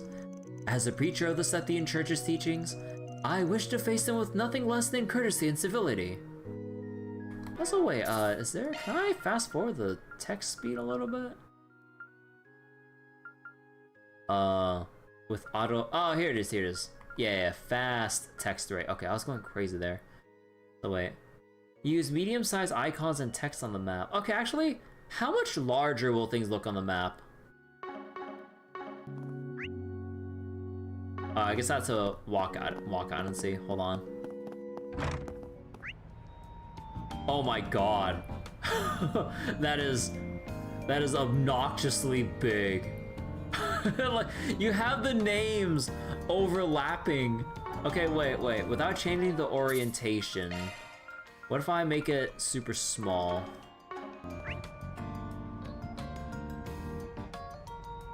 You know, I think medium's actually better here.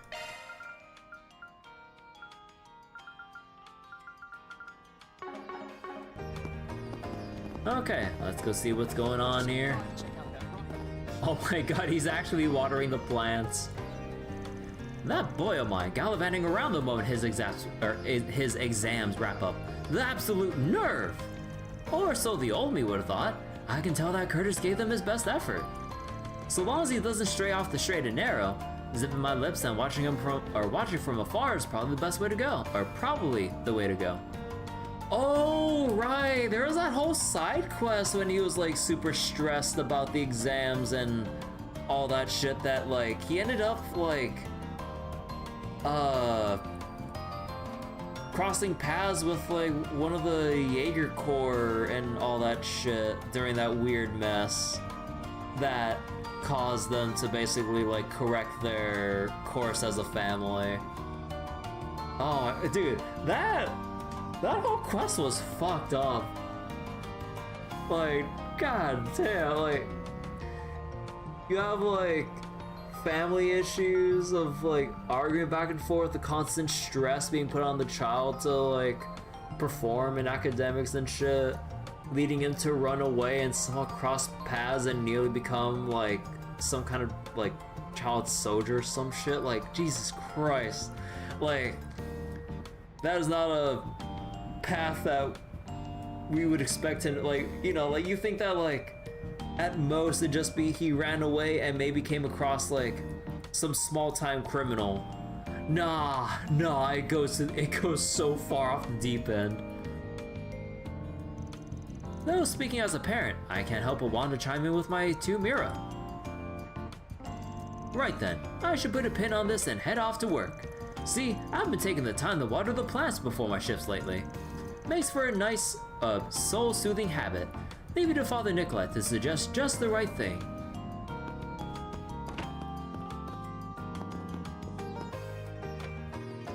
My son Curtis attends Arvis Academy. As it happens, there's another girl here in Old Town who does the same. The two of them walk to school together each and every morning. They seem quite congenial during the school festival too. A mother can't help but wonder. The girl's name is Kasara. Oh, Kasara. Okay. God, I was going crazy trying to remember her name when we saw her off. I have to wonder how she and my son feel about one another. Maybe it's a bit untoward of me, yes, but there's no helping a mother's curiosity. Oh, trying to set them up. Nothing like trying to establish a good old childhood friends the path, I guess. Alright. I was running late yesterday, so I had to settle for taking a shower. You know what that means. Got me some lost sauna time to catch up on. First thing in the morning? Never change, Van. Never change. Sauna time. Yo, more mahjong! Man, they really need to get a 4th player, cause three-player mahjong? Nah, that ain't right. Boy though, what a pain in the keister. This whole project this whole project has had us rush off our feet. How long's it been since we last had to scurry about collecting intel like this? Especially you, Huck. Yes, well, when duty calls, we can't deny it. Not after that pinup mag launch in the spring. And they were right to name it pretty. Every issue's chock full of fresh-faced cuties. Feast for the eyes like never before. Until we've poured over every last risque shot on those... Jesus Christ. Until we've poured over every last risque shot on those girls have to offer, this project of ours goes on. God, I'm like fumbling my reading so much right now, sorry. And here I thought they were talking about the space program. These fossils never change. The sun rises and their tents with it. Aaron! Not in front of Feri. Oh, if it isn't Van and Aaron. Care to join in on the action? I'll pass. Besides, aren't you supposed to be busy with your real job? Well, sure, but everybody needs a breather now and again. Now if Miss Amelia were around, that would get my motors revved up. That sure is one faraway look in his eyes. It's hard to believe he's actually a super famous investor. True enough. Still, I get the sense he's just looking for some escapism. I mean, can't blame him probably with whatever actual work he does. Whew, all this rapid change in the world has taken a toll on my old bones. To be honest, it's gotten to where I don't even want to think about work. Our mahjong games aren't over till our favorite girls get some brand new shots in pretty. Oh brother, guy must be stressed to high heaven. So basically, the more he talks about like sexy girl mags, like the more stressed he is about the actual work he's being put through. Aw. Oh Van, funny meeting you here. So this is your home, or I guess this is your home turf though, huh? Totally slipped our minds. Well, if it ain't the street racers. Not every day we run into you two around here. Yes, long time no see.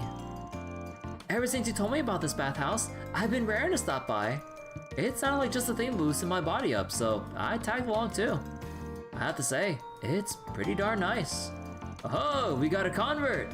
Take it from me, the best part about this place is the sauna. And there he goes again. Oh, let him be. I'm sure he's beside himself having people he can share his two hobbies with, or at once with.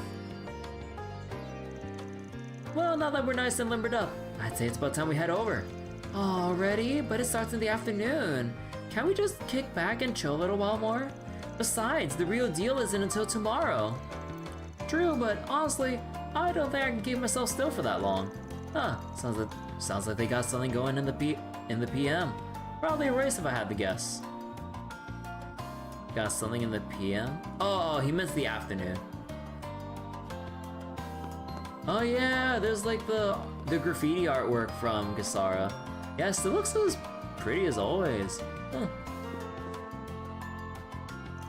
Good morning. Oh, it's Van and the gang. You sure love your morning baths, huh? Hey, no better way to start my day than a quick hop in the sauna before the crowds come in. That right there is the trick to a good work shift. Well, I won't deny that the baths here feel great. Definitely. And those Remiferian steam rooms you have, Loilies, I think they're called? I'm totally hooked on them too now. Uh-huh. My grandparents also came from up there, so ours is the real deal. We probably owe our recent popularity to that mural though. Kasara painted it, right? You can almost feel it jumping off the wall. Actually, can we tummy terms this? Oh yeah, you know, I completely forgot about all the timely term stuff. Her art on display at RMS Academy's festival was much the same. She truly does abound with talent. She's been kind of busy since enrolling in Artemis, but she still pops by every now and then. I should let her in for free as an extra tip. She's from up in North Ambry herself, yeah? I'd already be familiar with Loylies, yeah? Or like Loylies then.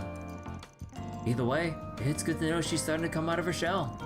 We appreciate you we appreciate you helping to make her feel welcome here. No prob. She might be 2 years older, but I'd say we're pretty close friends. You know, I haven't seen your whole office together like this since last year. I'm guessing that big space program thing must have you guys swamped. But hey, that's what we're here for. You're always welcome to step on in and take a load off. Welcome to Laguna. Oh, don't mind if I wait. Welcome to Laguna. Was it always 500 Mira per entry? I thought it was like 300 or no. How much was it before? Or was it always 500? Man, inflation hitting everywhere. If the price did change.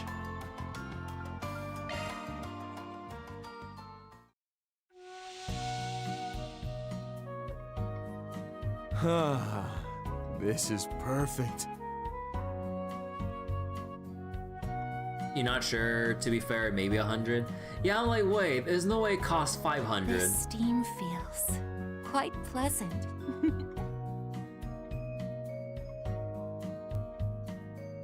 And Catra relaxing by himself. Or themself.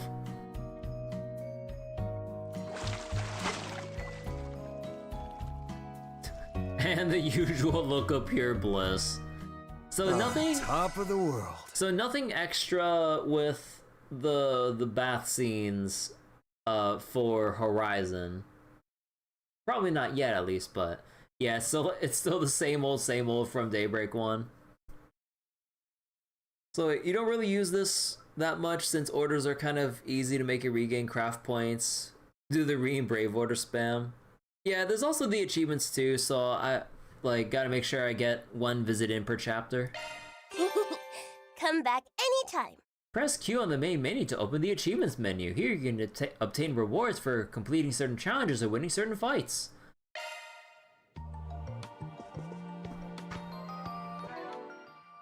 Yeah, Edith Sauna visited. Oh, it's considered a EX achievement, or an extra achievement now, meaning optional. Before, I'm not sure if it was Daybreak 2 as well, but Daybreak 1 for sure had a thing for visiting every sauna.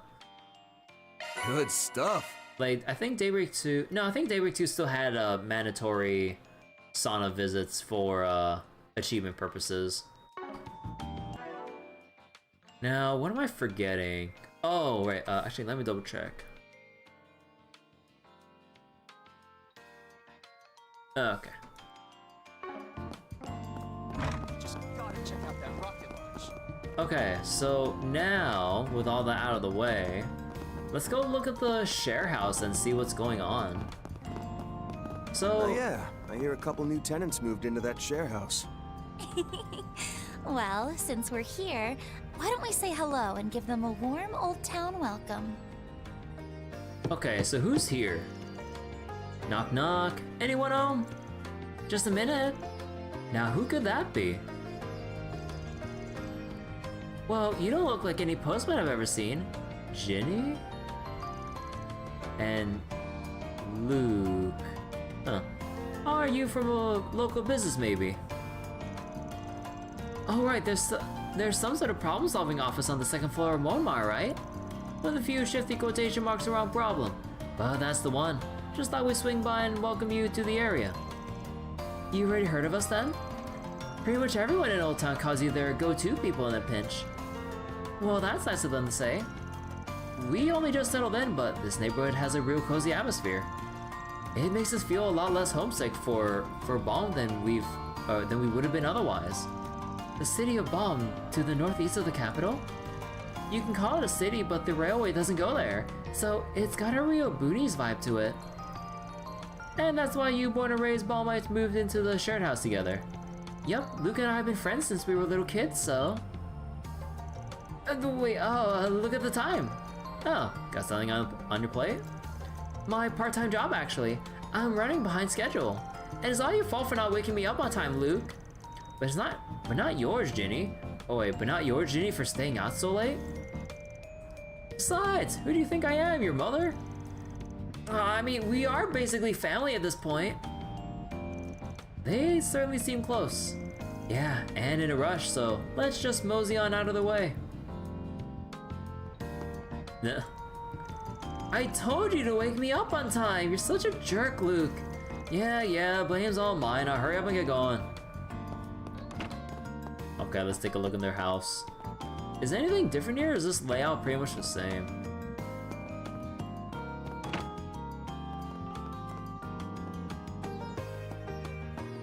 Oh, we can't. Oh, none of these are explorable? No, it's... Okay, it's sealed off. Okay, so that leaves forest BGs and factory stuff. Okay, let's go take a look at the factory now. Swallows look like they'll be leaving the nest. Oh. Oh, Rebecca. Not this way. Oh, wait, whoop.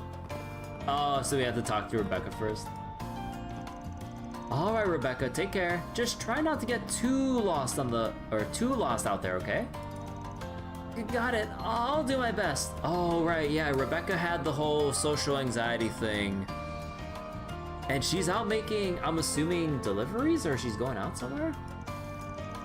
Rebecca the Eternal Shut-In going all out on her own? Now there's a million mirror sight. Van, and the rest of Arkwright Solutions. Is this part of the rehabilitation you mentioned before? Yeah. Luckily, she's been growing more comfortable with stepping out of her cave, one reach at a time. But her nerves still get the best of her, so I figured she might have an easier go if we made it a work thing. Introducing our brand new on-site repair service run by yours truly. As long as I focus on the mechanical side of stuff, yeah, I'll survive. Sounds like an uphill climb, but I respect the enthusiasm. We wish you luck, Rebecca. Oh shoot, hold on a sec. Did you guys have business here today? Dad's back home for now, so really put him to the grindstone, okay? Huh, roger that. Alrighty. Just for the record, I spent an entire week modifying this scooter. Now it's got a booster, an emergency ejection feature, and a shard search functionality. All that for a scooter? With this baby along, nothing outside can hurt me. Maybe. Might be best for us to just validate her and leave it at that. Yeah, she's been good to us, so I want to cheer her on. People have already been asking if they could request on-site repairs from us for a while now. And Rebecca seemed receptive to the whole idea, so here we are giving it a shot. I'm not exactly confident in her, but gotta push your boundaries, right? Oh, and if you're curious about Kasara, she left with her friends earlier this morning. Things seemed pretty rough for a while during exam season, but they'll be on break starting today. Huh, she's probably out letting her hair. Oh wait, she's probably out letting her hair down right about now. Ooh, oh my god, just look how reflective the glass is here. Wait. Okay, the way it's trying to reflect, like, the carpet here, or the rug here. Wait, oh my god. Huh. Technology.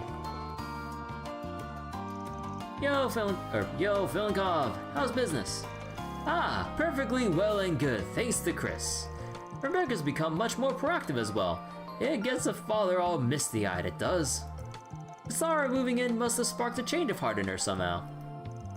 It just goes to show, you can never tell what bonds people may form, or where they might lead. You can say that again. All the more when you consider how close the residents of Old Town are with each other. Hear, hear.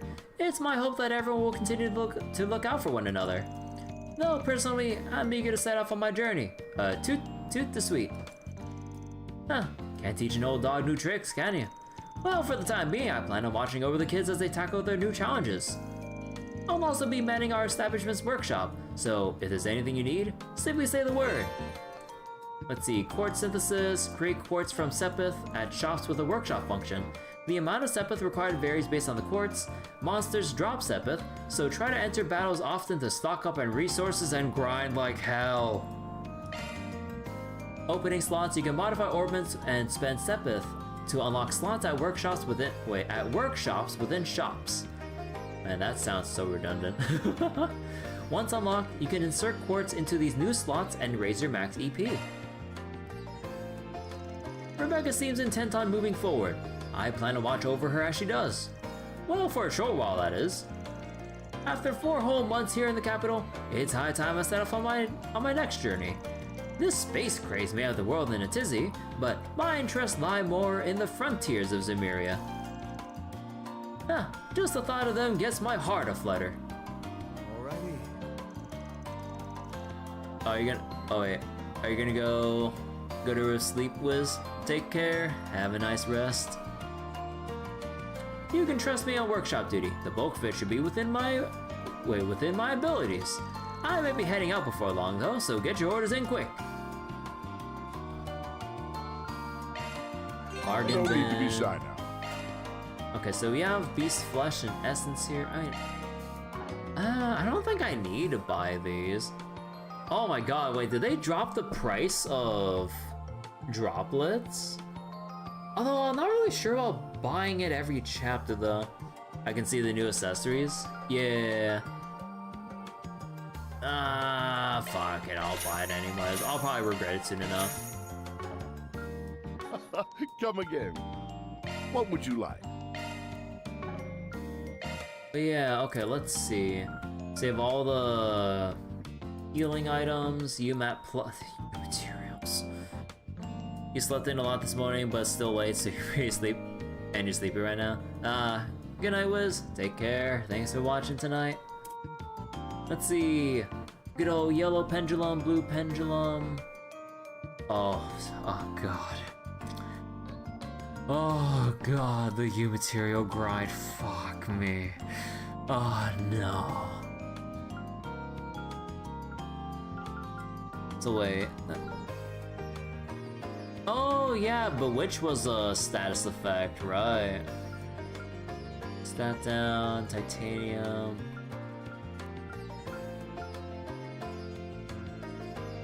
Fear and Bewitch. The rosary, stat down, military, the medals, titanium charm. Okay, seems standard so far. Prevents fear and bewitch, max EP. Prevents death blow. Platinum watch. Amber heart. Oh no, this is the maxed out version of the medals, right? Cobaltic eyes. Burning blood, Mistral star, Tyrant belt. Oh, these are gonna be our new set items. Oh shit. You know, I should do I need to do like a better job of mirror grinding so I can at least make like some multiple copies of set items instead of just one set item. Oh boy. They're annoying to get. Yeah, I can imagine. I need to keep an eye out for all the unique looking accessories in the shops now. Oh boy. Yeah, I need to make sure I grind up enough Mira because like, with however many characters we're gonna get in Horizon, trying to equip everyone with, at least with what I perceive as like their preferred accessories based on their build. Oh no. You're trying to grind Mira in Act 1, hoping to get enough. You bought enough to only get 6 pieces of each? Oh god. Yeah, I got a lot of grinding ahead of me. Cyber goggles, defense, speed, and accuracy. So wait, HP, strength defense, crit evasion, regalia cloak, EP, arch strength, arch defense, arch evasion. Yellow Dragon Jinhua wallet? Huh. Depicting a yellow dragon. So... item drop up when defeating enemies in a command battle. Ah, okay, our item farming item. Or our magic find item, yeah. Let's see. Stellar Bead Rosary, HP, EP, Strength Heart, Strength Speed. Oh wow, that is a good selection of stats. What's Planet Ring? Oh, just a crap ton of movement and speed. Yeah, the fact that these take U material and U material pluses, like, this is the thing that I've been dreading ever since, like, what Cold Steel 3 established. Just, like, the crazy U material grind. Because, like, it looks like a few, but then when you multiply it per however many party members you want to give them to, and the fact that U materials exchange at a 10 to 1 rate of 10 U materials for 1 U plus, like, that cost is going to ramp up so much. Cause it isn't just 5 U materials you need 15. And then it's not 15, it's for however many characters you want to get these for. And even if it's not the same accessory, they all have the similar requirement template of like 3 or 4 accessories, and then one, oh wait, oh sorry, no, I misread the number here, whoops. Okay, so you need 11 U materials. So then you multiply that 11, and then across all the template recipes, so you need 11 times however many here, times however many party members you want to kit out. Oh god. And you don't get the achievement reset in New Game Plus? Oh, you can't like reacquire your shit in New Game Plus? Oh my god. Like, okay, that just makes it even more painful from like a New Game Plus completionist standpoint. Because, you know, like, maybe even if you don't get everyone fully armed to the teeth in first playthrough, which is fair, but let's say, like, you have that motivation to do so in a New Game Plus, not having a faster way to basically max out everyone to your liking? Oh god. And yeah, not to mention all of the, like, quartz you have to craft up as well, depending on, you know, whether or not you feel like it, or wait if you want to wait for later story points. Because, like, yeah, like, you either upgrade via converting, or just wait for the shops to sell them baseline, depending on the timings.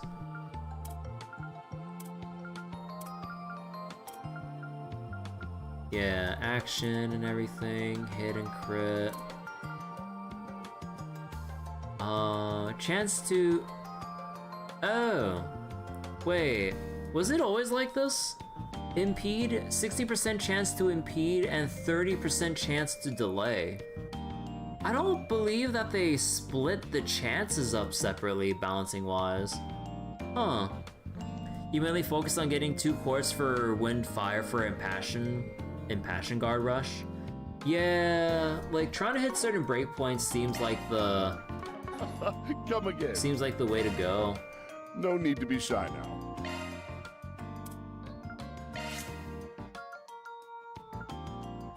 Oh god, oh god.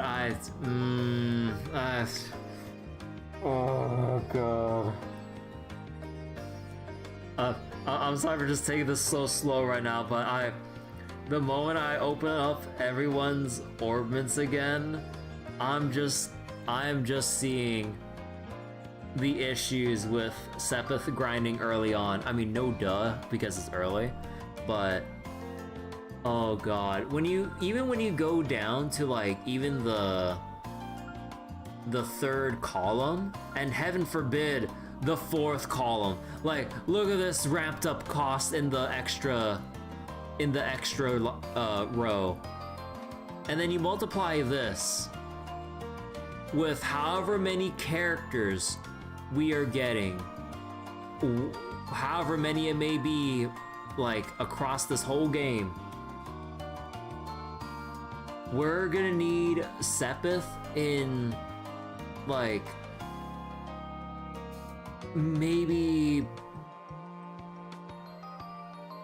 Let me do some napkin math real quick. Hold on. Let me do some napkin math. And just for like this one spot here, because if I try calculating everything, I'll go crazy. So right now, it's 1280 of all Sepith for this one slot. And then assuming like everyone else that has a 4th EX slot, let's just say like temporarily, or actually, let's just ballpark estimate, like with all the characters we're getting. I'm gonna estimate we get at least like 60 characters or some shit. That's already like rounding up 77,000 of all Sepith. And that's only for one slot. And then you multiply for the rest of the slots, depending on their varying requirements. We're gonna need Sepith in the hundreds of thousands. Holy shit. Like, as daunting as the grind curve may be, like,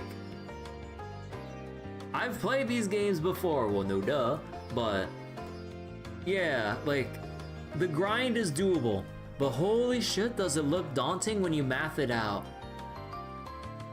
Because again, like, it all comes down to how smartly you can kind of grind with the battle systems, leveraging Sepith up bonuses and just like doing your best to like focus more on slot upgrades than it is spending Sepith crafting quartz. Because at that point, you're better out trying to acquire, depending on like, I don't know, enemy drops, quest rewards, or whatever mode will get like quartz rewards in, and then converting that with new materials to save on money, or to save on Sepith. Because at this point, the way I'm seeing this scale up, we need to save every last bit of Sepith just to unlock everyone's Orbman slots. So even with Sepith up, you only gain like 30 of each element in Sepith. Oh god, you really need to rely on the Garten Gacha and fishing for a lot of needs. Only thing you can say, some fishes save so much time. Oh, please tell me there's gonna be the Sepith Pinata fishes that we can grab early on. Please, that would help so much. Oh god, I'll focus on the slot unlocks later, because oh god, I'm gonna be so overwhelmed here. Come again. Well. Alright, so that just leaves the 4SPG board. Oh right, I almost forgot. I need to read Tyrell Times, issue 2. Okay, let me just take a sip of my water and then we'll go read the good old newspaper. Tyrell Times issue 2. Feature, launch day draws near. Exclusive interview with Major Amelia. Major Amelia, who's been swamped preparing for the launch day, made time to sit down for an interview with our publication. For this article, we've picked out a few of the questions she answered. So wait. Decently early Shield 2, Cast 2 Quartz, and new material plus fish? Oh, thank god. You know, it'd be nice if we had a nice way of just, even like, you know, depending on the situation, breaking down U material pluses into like 10 U materials. In case like we need to just like convert, or what was it? Like convert down for specific items we need to make. But oh well. So question, what's the significance of manned spaceflight? So let's say we're successful and we prove humans can make it into outer space. If that happens, then in the future, people can conduct all sorts of experiments and establish bases there. Heck, there may even come a point one day when your average Joe can travel into space if they want to. Honestly, I feel pretty lucky being entrusted with leading the charge into that kind of future. It's such a cool responsibility, and it's an important one too. Question, what sort of training does an astronaut undergo? All kinds, like balance training to help withstand the G-forces created by the sudden acceleration and for controlled locomotion in zero gravity. For example, I went round and round inside a centrifuge, and they had me go through sudden drops and rises on board a high-speed airship. I also went through simulations for practice with making judgment calls in different scenarios. As for what those scenarios were, well, I'll just have to leave that to your imagination. Next question. How excited are you about being a part of this historical first achievement? Pretty stoked. Seeing as this is going to be my biggest and best adventure yet, I'm sure I'll be rubbing shoulders with danger along the way. But when you get the chance to set foot where no one else has set foot before, a little danger is nothing. The very thought of being the first to see what lies beyond the skies has my heart going 100 nostalgia minute. But anyway, this isn't just about me. This is all being done for the sake of humanity's future. I'll do my damnedest to play my part as the first astronaut and make this manned spaceflight a success. That way, we can pave the way for future space development and exploration. Economy. Deputy Secretary Valentino announces new urban development plan. Deputy Secretary Henri Valentino of the Department of Commerce announced that their Edith Outskirts Development Plan has officially received approval from the President. Its purpose is to develop new tracts of land. Huge tracts of land. Sorry, I had to do that. Construct highways and improve outskirts infrastructure to future-proof the rising population in the capital and to honor the request for a transportation hub. This plan has been in the works since the previous administration, with many related businesses and organizations involved and coordinated under the leadership of Deputy Secretary Valentino. God. I can't read. Attracting businesses to new city blocks and strengthening relations with rural areas by expanding highway interchanges is expected to bring in billions of Mira every year. Should the budget be approved in the next session of the Republican Parliament, the Department of Commerce will begin the implementation phase in the next fiscal year. Entertainment, a star-studded debut. Who is the idol of group? Who is the idol group Vega? Many of our readers have probably heard the name of the newly minted idol group Vega. Belonging to M's production, Vega Idols debuted in May of this year. However, don't mistake them for starry-eyed idols. The members of Vega, Rachel and Yulia, are both consummate professionals whose talents were unearthed by the production company and subsequently trained to perfection. Thanks in part to the sky-high budget allotted, their exceptional skills in singing and performing are sight unseen in most underground idol groups. Last month, the group was chosen to be Goodwill ambassadors for Project Startaker, and this gave them a massive spotlight, buttressing their exposure in media and events. Evidently, they've been grabbing the eyeballs of those unfamiliar with idols up to this point. Let's go, idol culture! This idol group has a future more promising than any other, and we're sincerely looking forward to seeing what they have in store, even after Project Startaker has ended. Historical explanation: the storied past of Dirk Memorial Park and its historical conservation area. Do you know about the dark history of Dirk Memorial Park's historical conservation area, a place normally closed off to the general public? The historical conservation area was once home to many an archaeological remnant of prehistoric animism, a rare sight on Edith. For that reason, it's been left untouched, with no development efforts taking place since the days of the Old Kingdom. Even after the Memorial Park opened its gates, archaeological surveys continued alongside conservation efforts, allowing the site to retain its breathtaking scenery to this day. Nevertheless, with it being located in an out-of-sight suburban area, the park is also the site of historical tragedy. During the turbulent times of the Old Kingdom, as well as Augustine's First Republic, which followed the revolution, it was an execution ground for the purging of dissidents. The conservation efforts of the present day seek to preserve even the negative sides of our history, so that we may reflect on the wounds inflicted by it, and remember the lives that were lost. Whew. Okay, now, what's on the 4SPG board? There's a conspicuous piece of paper on the bulletin board. The public bathhouse Laguna is unbelievably filthy. The rooms haven't been properly sanitized, and they don't change out the water much at all. But the worst part, there's dirt everywhere in the sauna room. It's a mess. What the? this can't be right. Laguna's the furthest thing from filthy. Van, what do you think, or what do you make of this? Speaking as a regular, I can say with confidence the person reporting this is serving a big old slice of bullshit. Who in the world would post this and why? Some people may very well take their words as the truth. You want to look into it? Of course, there's no way I could let something like this slide. He will not stand for Laguna slander. You have my support, Mr. Arkwright. Topic quest, Bathhouse of Ill Repute started.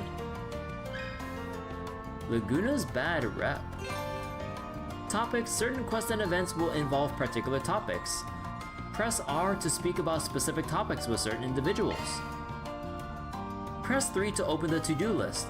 Here you could refer to the details of in-progress 4 SPGs and topic quests. Press F to set the active quest. Topic quest time.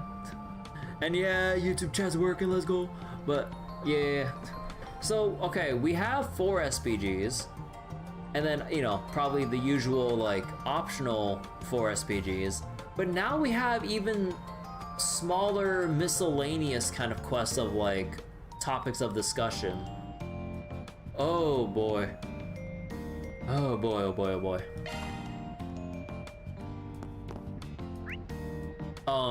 Oh, we have to check again for the actual thing. Got something to ask you. Oh, that whole story? As a matter of fact, I'm actually something of an eyewitness to it. See, I was spying from the shadows when the culprit put up one of those postings late last night. You were?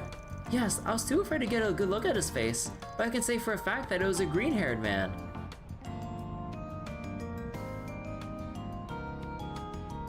Green. Fuck, it should be obvious, but no way. Do I remember off the top any green-haired individuals? And when he passed me by, I distinctly caught the scent of citrus on him. A green-haired man who smelled the citrus? Those are some good leads. Appreciate you sharing, man. Oh, please, think nothing of it. Culprit green-haired man obtained. Aw. If I may trouble you a moment.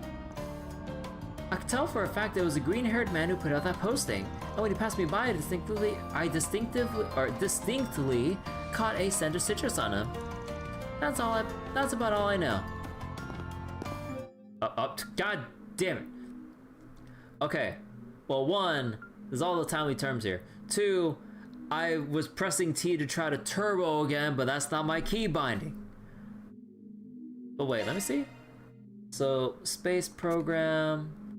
National undertaking unexpectedly announced by the Presidential Office in April under designation Project Startaker. Orbital rockets launch satellites beyond the atmosphere. A manned spaceflight. Uncharted frontier of outer space. High altitude surface observations. Combat environmental concerns. Establishment of satellite communications. Manned space launch will be conducted with the astronaut piloting a newly developed assault frame. It would seem that the space program has a hidden objective apart from the publicly announced aims of air-to-surface observation and establishment of satellite communications. And let's see, the Ocgenesis, early typical orbits left by Professor C. Epstein, presumably designed to observe various phenomena, 8 in total. Each corresponds to a subject of observation, holds a supernatural power capable of affecting physical occurrences, biological activity, human psyche, even time itself. They went missing after Epstein's death, only to fall into Armada's hands during the last year's incident, giving rise to anomalous incidents across Calvert. Okay.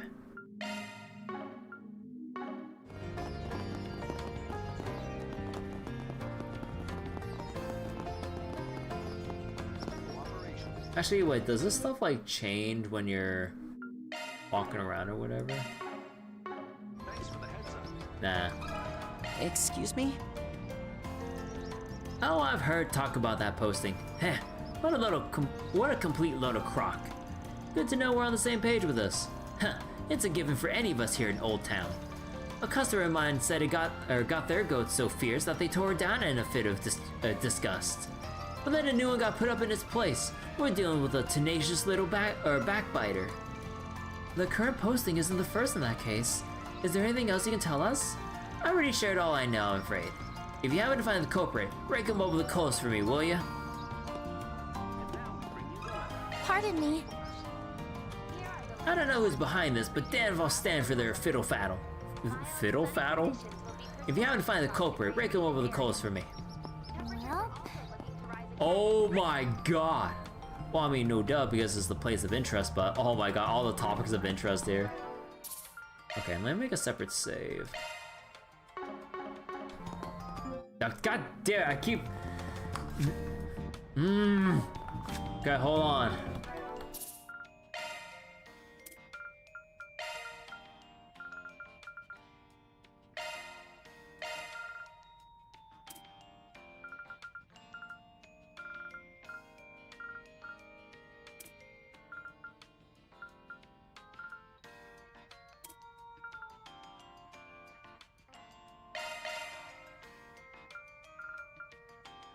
Oh, wait, how do I reset this binding back to default? The selected action. Oh, wait, no, I would have to change this for both, though, to match it. Okay. Okay, my bindings are gonna be so fucked up. Although, anything else sharing tier control? No, we're good, okay. Oh, wait, oh, right, I had to hold it. Got something to ask you. That bunch of baloney? They got a lot of nerve calling us unsanitary. So you guys were always on top of the cleaning then? The way I hear it, some bathhouses totally skimp on that front. That's why we make it a point to keep our facilities so spotless you can eat off them. Don't actually try it though, or we'll have a different problem. No worries. I know firsthand how spick and span this place is. So, has that posing hurt customer traffic at all? So far, not a bit. If anything, we got more business than ever. At the end of the day, the saunas are all the rage right now, as much as outer spaces. I do get the impression that they're often featured in magazines and such recently.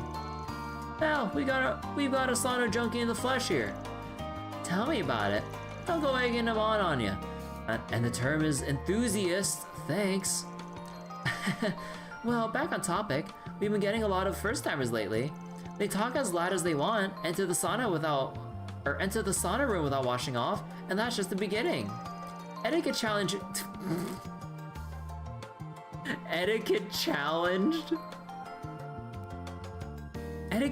people like that tend to stick out, I guess.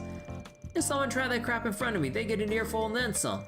But anyway, thanks for the info. Do you have a moment? Wait, ill-mannered customers. Let me ask you something. We've been seeing a few more etiquette challenge guests here lately. Oh, yeah, that's the same thing. Never mind.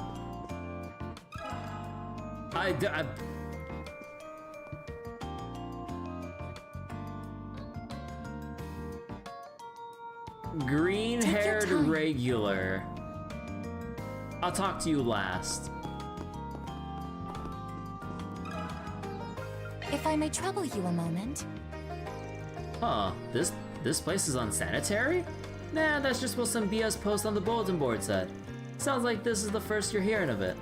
Yeah, of course, or otherwise I might not have come here at all. Good to know it's just a smear campaign. Excuse me? This is only my second time here, but I'm an avid sauna goer in general. Every once in a while you'll run into someone who can't even follow the most basic rules. People like that are why newcomers get the evil eye from regulars. It's a real pain in the butt. Do you have a moment? Someone actually posted that on the Old Town bulletin board? But the baths here are great. Man, talk about obnoxious. You can say that again. Okay. Got a question for you. Bad-mannered bathers? I didn't notice anything special. You think some of the regulars here might think of us that way? Nah, don't sweat it. You guys should be fine. Let me ask you something. The posting. I'll tell you what, little Anya's got my deepest sympathies.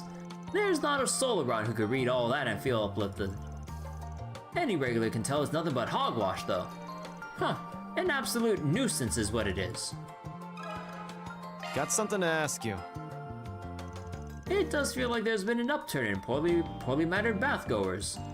Can't even relax with folks like them around. If anything, it gets your blood boiling. Huh, from that perspective, the culprit might actually be one of us regulars. Is that so? That's definitely a possibility. Culprit's a regular.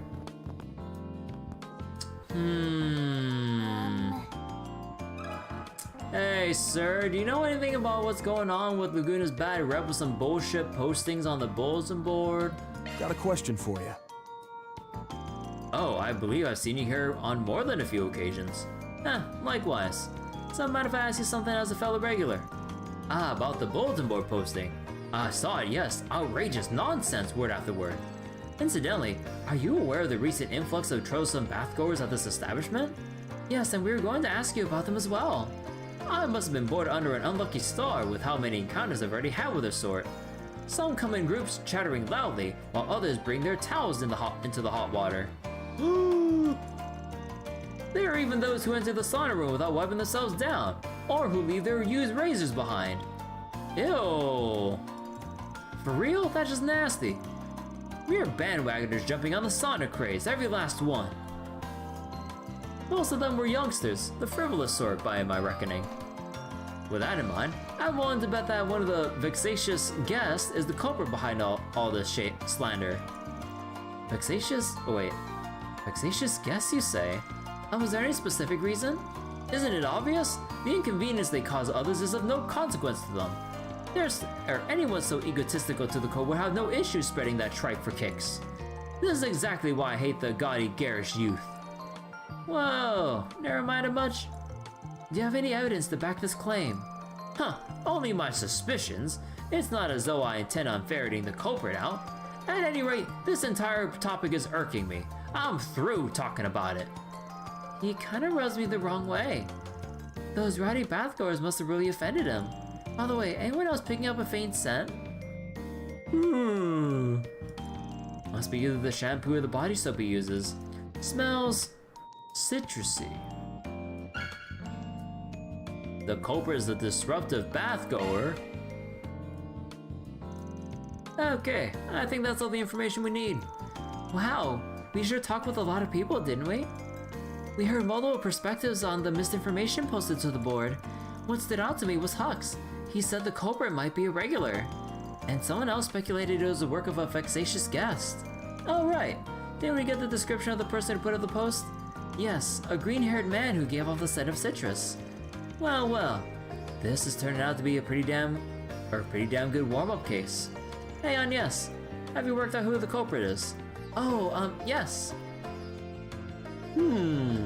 It must be the green-haired regular. I'm fairly certain it's the green-haired regular we spoke to earlier.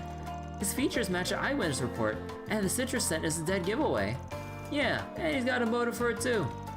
Right, those dickhead bathgoers grinded his gears like nobody's business.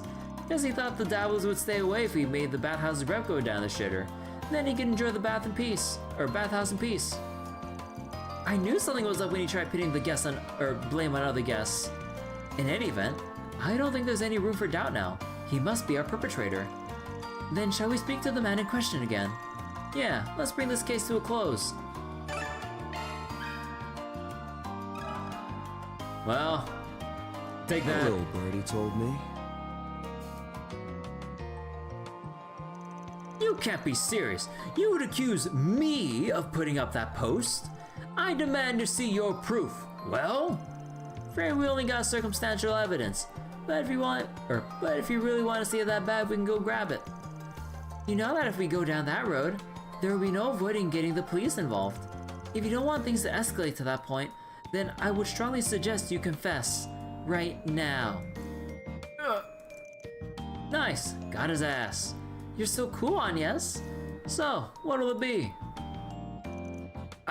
I admit it. I can't believe it. That was all you're doing? Yes, the little time I got to spend in the Laguna Baths each day was precious to me. That being said, I fully understand what I did was a crime, so I'll turn myself into the police.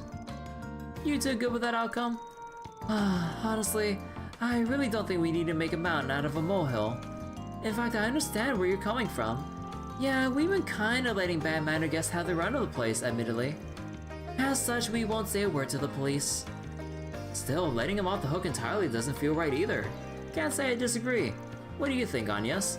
Curious about your thoughts, seeing as you were the MVP in this case. Oh, is this where we get our alignment stuff? You think? I'm pretty sure everyone else worked out the answer to. Well, let's see.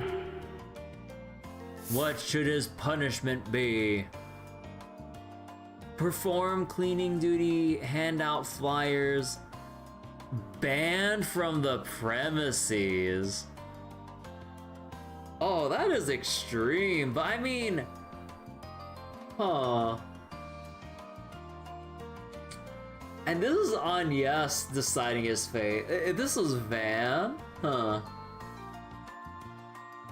So, cleaning duty, I feel like that might not,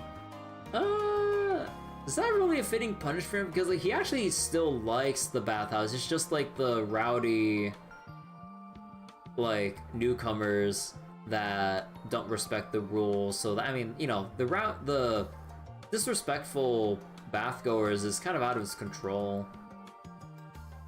But although there are grounds to ban him from the premises, like even if he likes this place and treats it respectfully, because, you know, putting out a little smear campaign to try to dissuade newcomers as like a gatekeeper and shit, like there's still no excuse for that shit. Like you're potentially ruining their business for people who might read it and think of it as legit, or the misinfo as legit. Huh. Like, it's one thing to make an example out of that, but I think we just have him hand out flyers. Since you spread that horrible mistruth about Laguna being filthy, it's only fitting you counteract its effects by sharing a whole lot of positive word of mouth. For example, you could hand out flyers in front of the stations. Why don't you do this for about 1 month, let's say? Oh, flyers, that's a good idea. Cause yeah, like honestly, it's a win-win. Cause like we don't ban him from the place because, you know, like he still likes Laguna Bathhouse. We don't have him cleaning the bathhouse because normally the place is clean already, and Anya and her mother say that they should be a bit more firm with setting the ground rules for the newcomers. And to balance out the potential negative reputation that this guy possibly created through those bulletin notices, you can just advertise for them to make up for it. So honestly, I think that's the more appropriate decision here. How do you feel about that? Of course, I'd be happy to hand them out. Look at you go, Agnes. You showed excellent judgment. Honestly, I was just channeling what Van might have said in this context. What matters is that we reach a good point of compromise. That takes care of that. Reward deposited.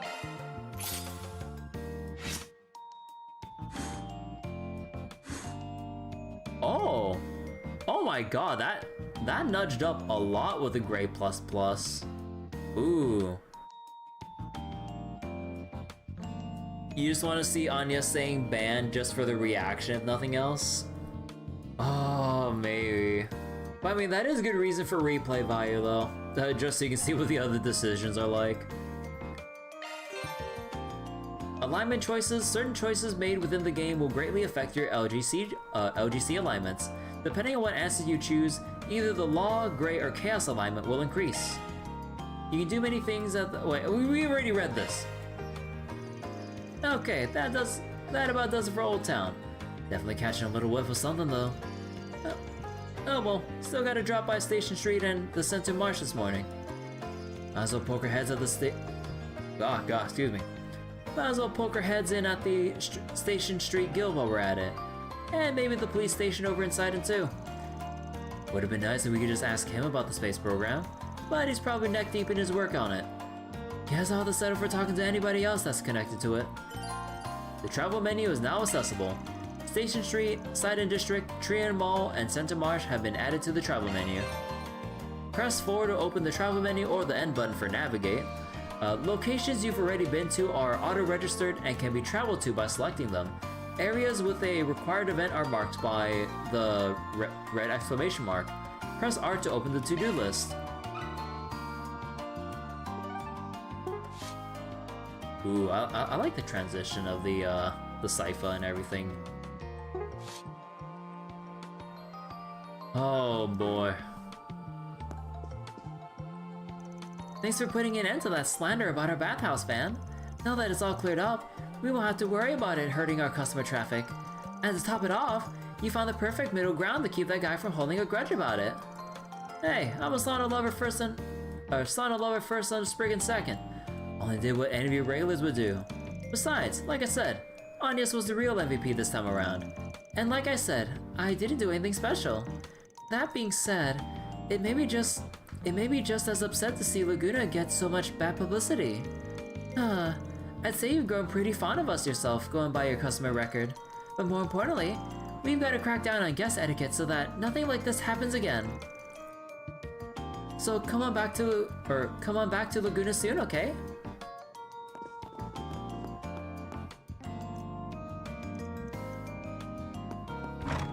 Oh, okay. Okay, so we don't have to check the board again? Oh. Let's see what we got. Okay, so I guess like the marker that was here was just to recheck the posting, I suppose. Also, I think I'm actually gonna stop here for tonight, even though we still got a whole lot more to explore. I'm kind of feeling it in my throat right now from all the reading I've been doing. So I think I'll just go rest my voice here before it gives out if I dare walk into any new location now. So wait, what route am I doing? Oh, sorry, I didn't read that one runner. What route am I doing, Law or Chaos? This is 3% of Act 1. Oh boy, it's like Cold Steel 2 all over again. It's like, oh yeah, Act 1 is gonna take forever. But of course it's gonna be definitely longer than Cold Steel 2 Act 1. Oh boy. But yeah, I don't know. Like, I'll just see wherever the alignment choices take me pretty much, because I want to answer a lot of them, well, to an extent. Like, which choices that I want to make versus playing the alignment system to get the alignments to match where I want them during certain story thresholds.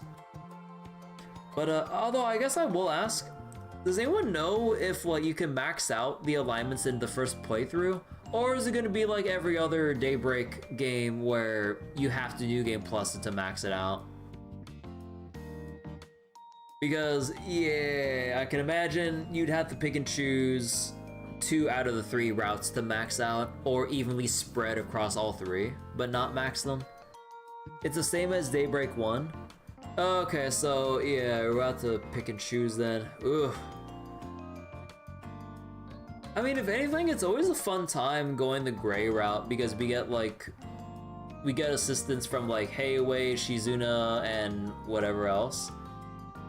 And oh boy, I mean, Chaos is definitely something, but I'm biased for Lucrezia.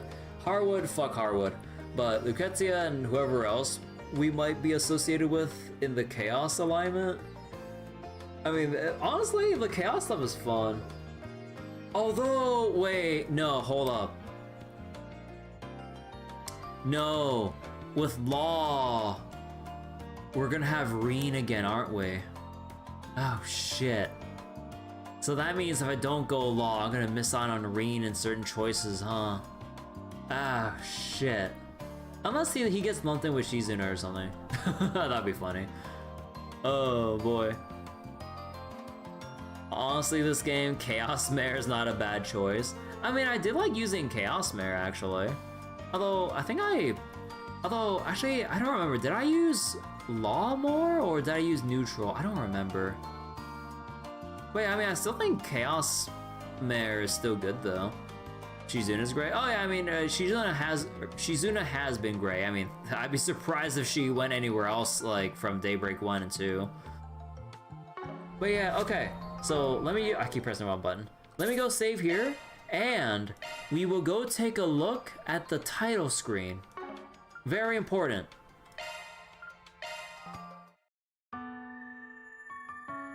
Aww. You just see everyone in Arkwright Solutions and stuff. Ah, dude, I really wish we can hide the UI for just the full screen picture of the Arkwright Solutions gang on the office here. Oh, come on, I'd love to see this shot, or like a clean full screen shot of this. Like, there's no hide UI button, right? They had that in the Trail's first remake, which of course like they're developed like separately and this was out earlier, but man, there's only like hide messages.